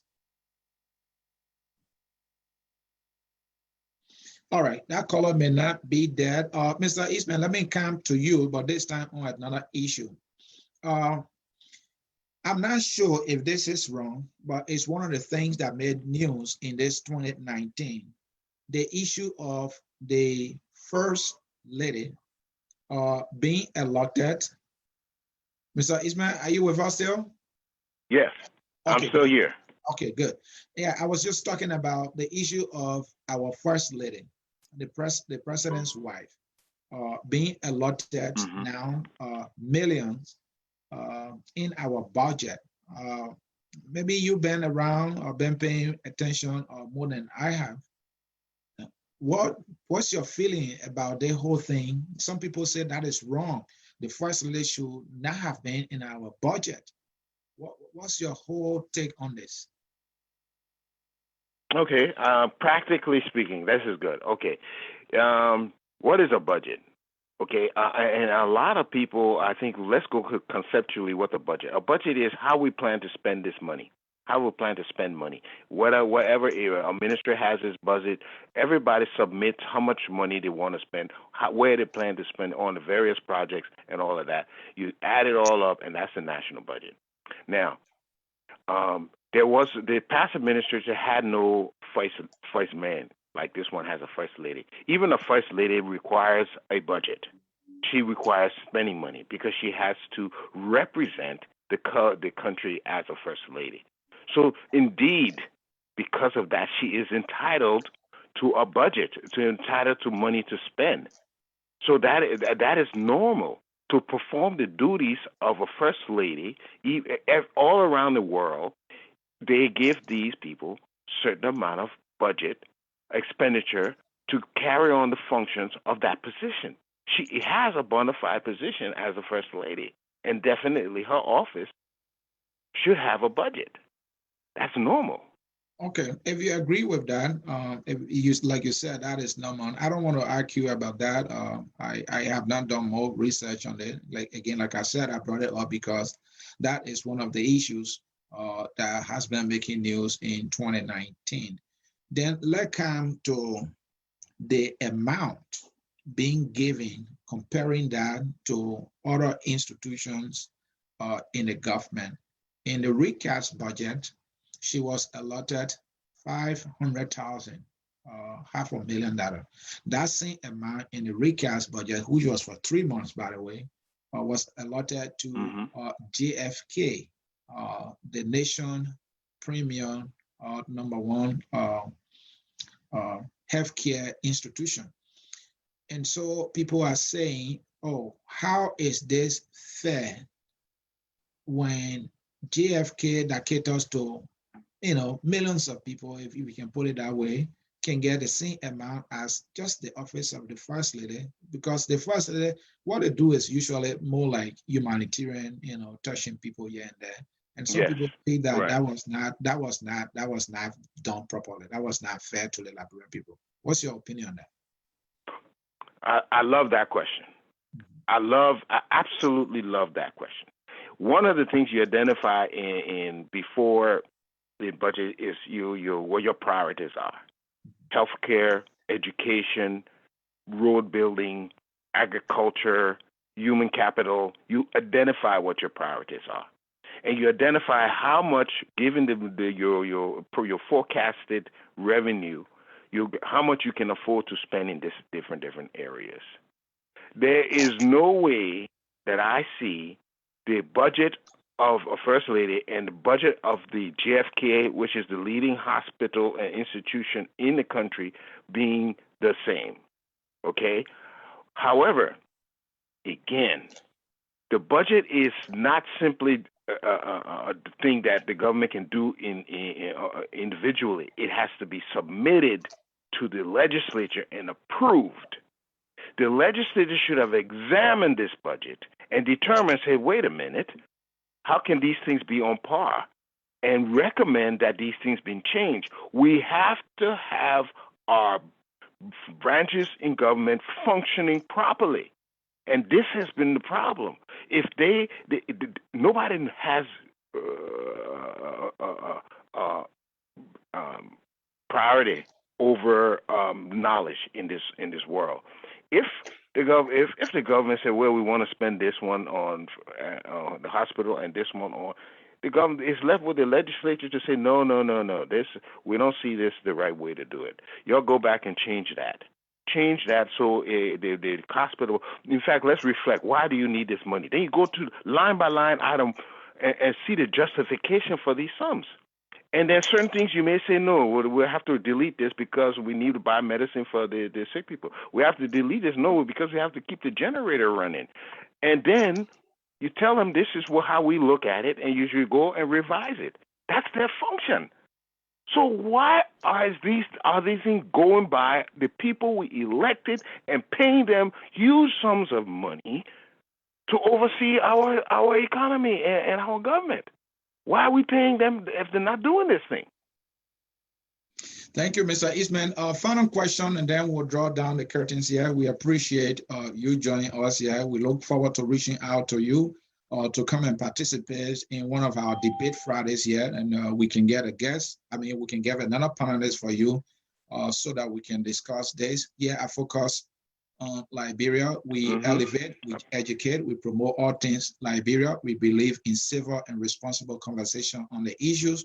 We don't believe in the name calling. We don't believe in the yelling. We think that Liberians deserve serious, honest, civil conversation to move our country forward. Final question, and then we will leave it right there.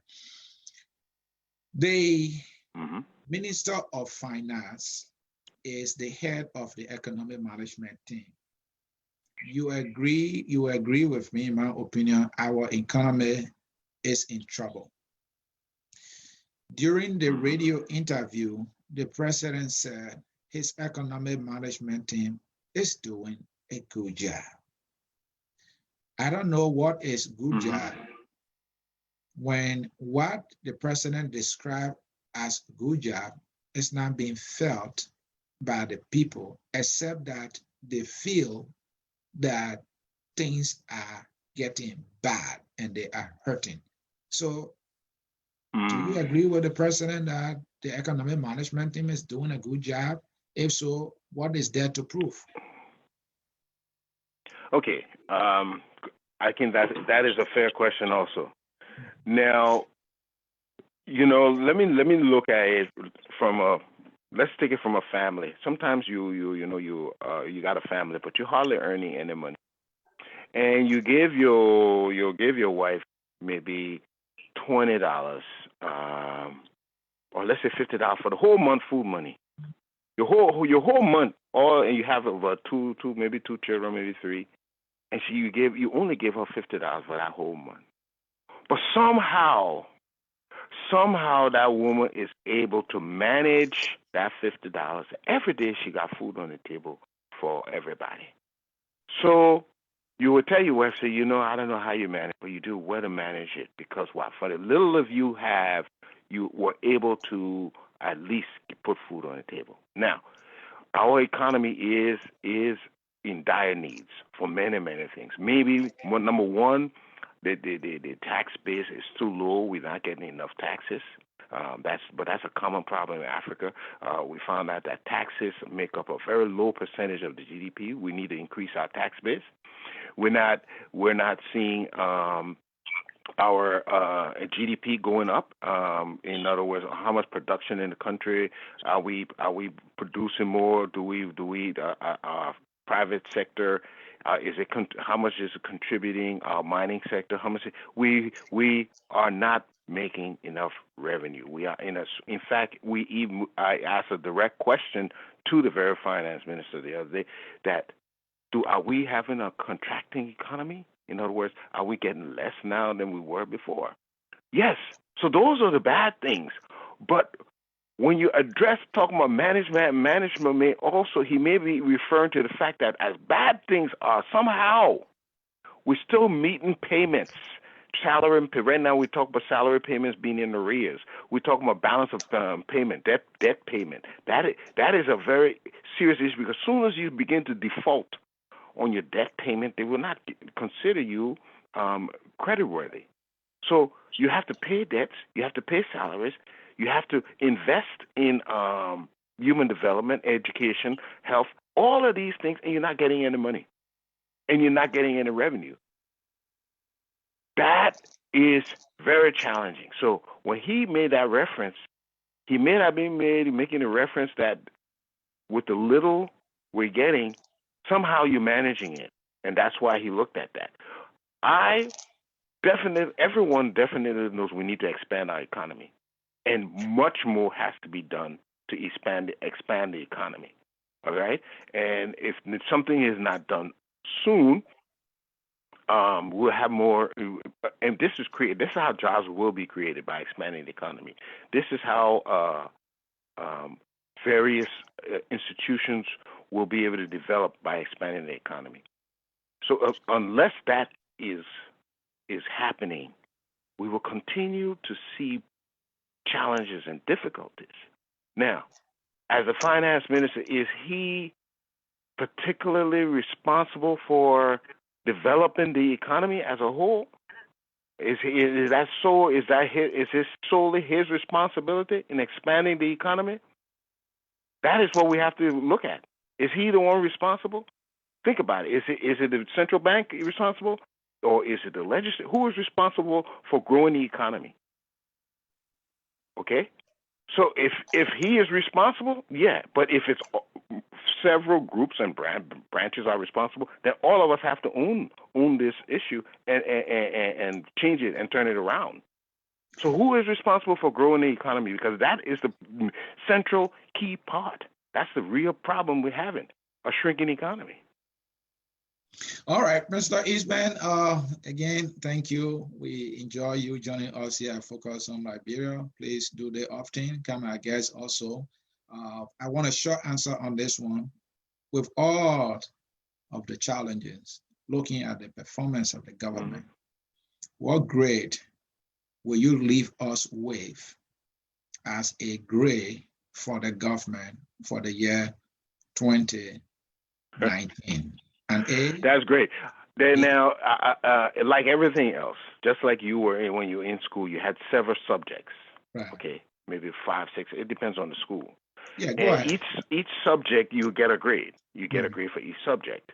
And on average, then after you get that all your grades, you will average those grades to come up with an overall grade. Okay? So when you asking somebody to give a grade, what all are we going to be considering? You see what I'm saying? The growing of the economy, no. We have not been growing the economy enough. No. We definitely below. I will say for the growth of the economy, I would say we're getting a D. Okay? We have to grow the economy. Okay, but management of payments. Okay? The evidence of the IMF now giving us a pass that they will allow us to borrow and stuff means we've been managing our payments.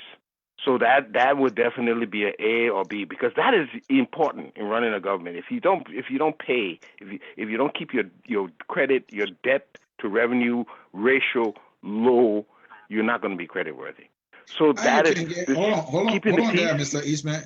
Hold on. How can you give the government A on managing payments? When, when this is a government,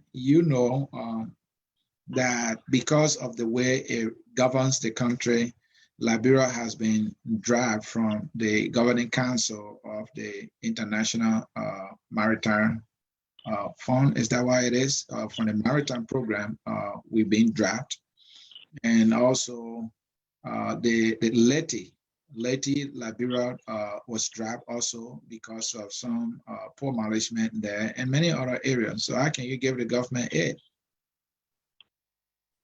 But let's look at why we were dropped from the maritime and the benefits of being on that committee.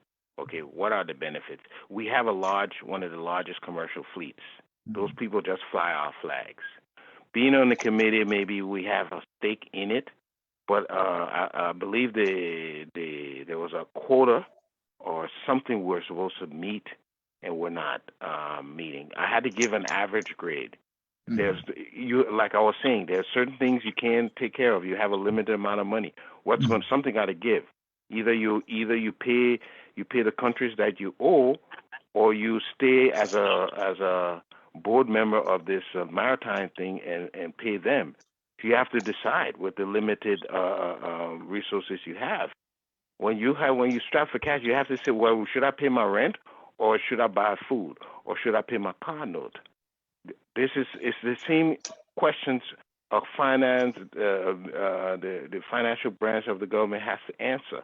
How can I meet all these things and I don't have the cash? Something's going to have to give. Okay, so the fact that we got a plus from the IMF, and though we lost the seat on the maritime, which benefits more? Which is the better benefit? I think getting a plus from the IMF is more important than being on that board.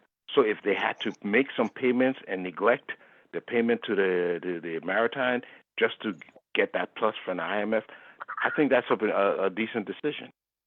I mean, that's the reality of it. Please give an average grade. Please give an average grade so we can hang out the curtain. Yes, we are completely out of time. I will. You know where I put most importance, and this is why, as much as they have touted previous governments like the Tolba administration, I think peace and stability is foremost important. And as long as you can maintain peace and stability, number one, that has greater weight than anything else. You can be carrying out development, which is good, but I don't think it has the same weight as the maintenance of peace and stability. So for the fact that they have been and they brought us this far and we are still peaceful, I'll give them an overall grade of a C. All right, that was the voice of Mr. James Eastman giving the government C. The last time I was in grade school, when I got a C, I was crying and I worried that my parents were going to whip me. Mr. Eastman, thank you for playing hardball here at Focus on Liberia on our program, The Hour of Politics. Thank you, sir. All right. All right, folks in cyberspace, this is how we are coming to the end of our broadcast. There has been an open mic conversation on this program, The Hour of Politics, on this network, Focus on Liberia. My name is Ansony. I have been your humble host here. We want to thank all our participants, those who have been with us. We appreciate your contribution. Those who have been commenting, sorry we did not read all of your comments. We always try our best to read some comments. Folks, that's how we will leave you. And as always, we will be leaving you with this song, which I am in love with so much. And here we go.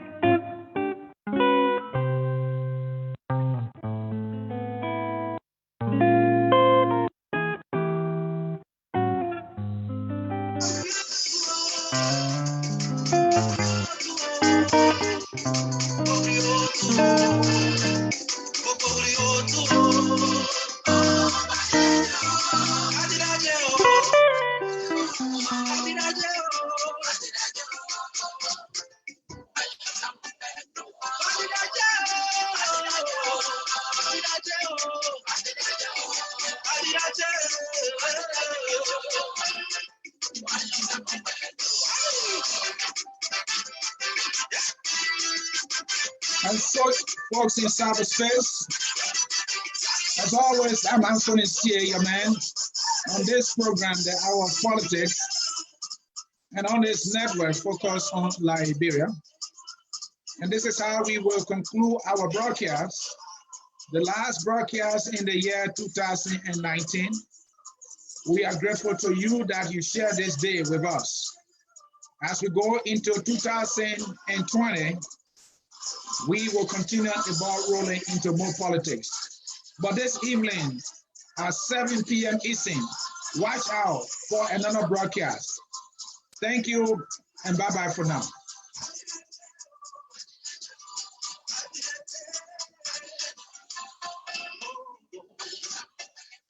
That's what we're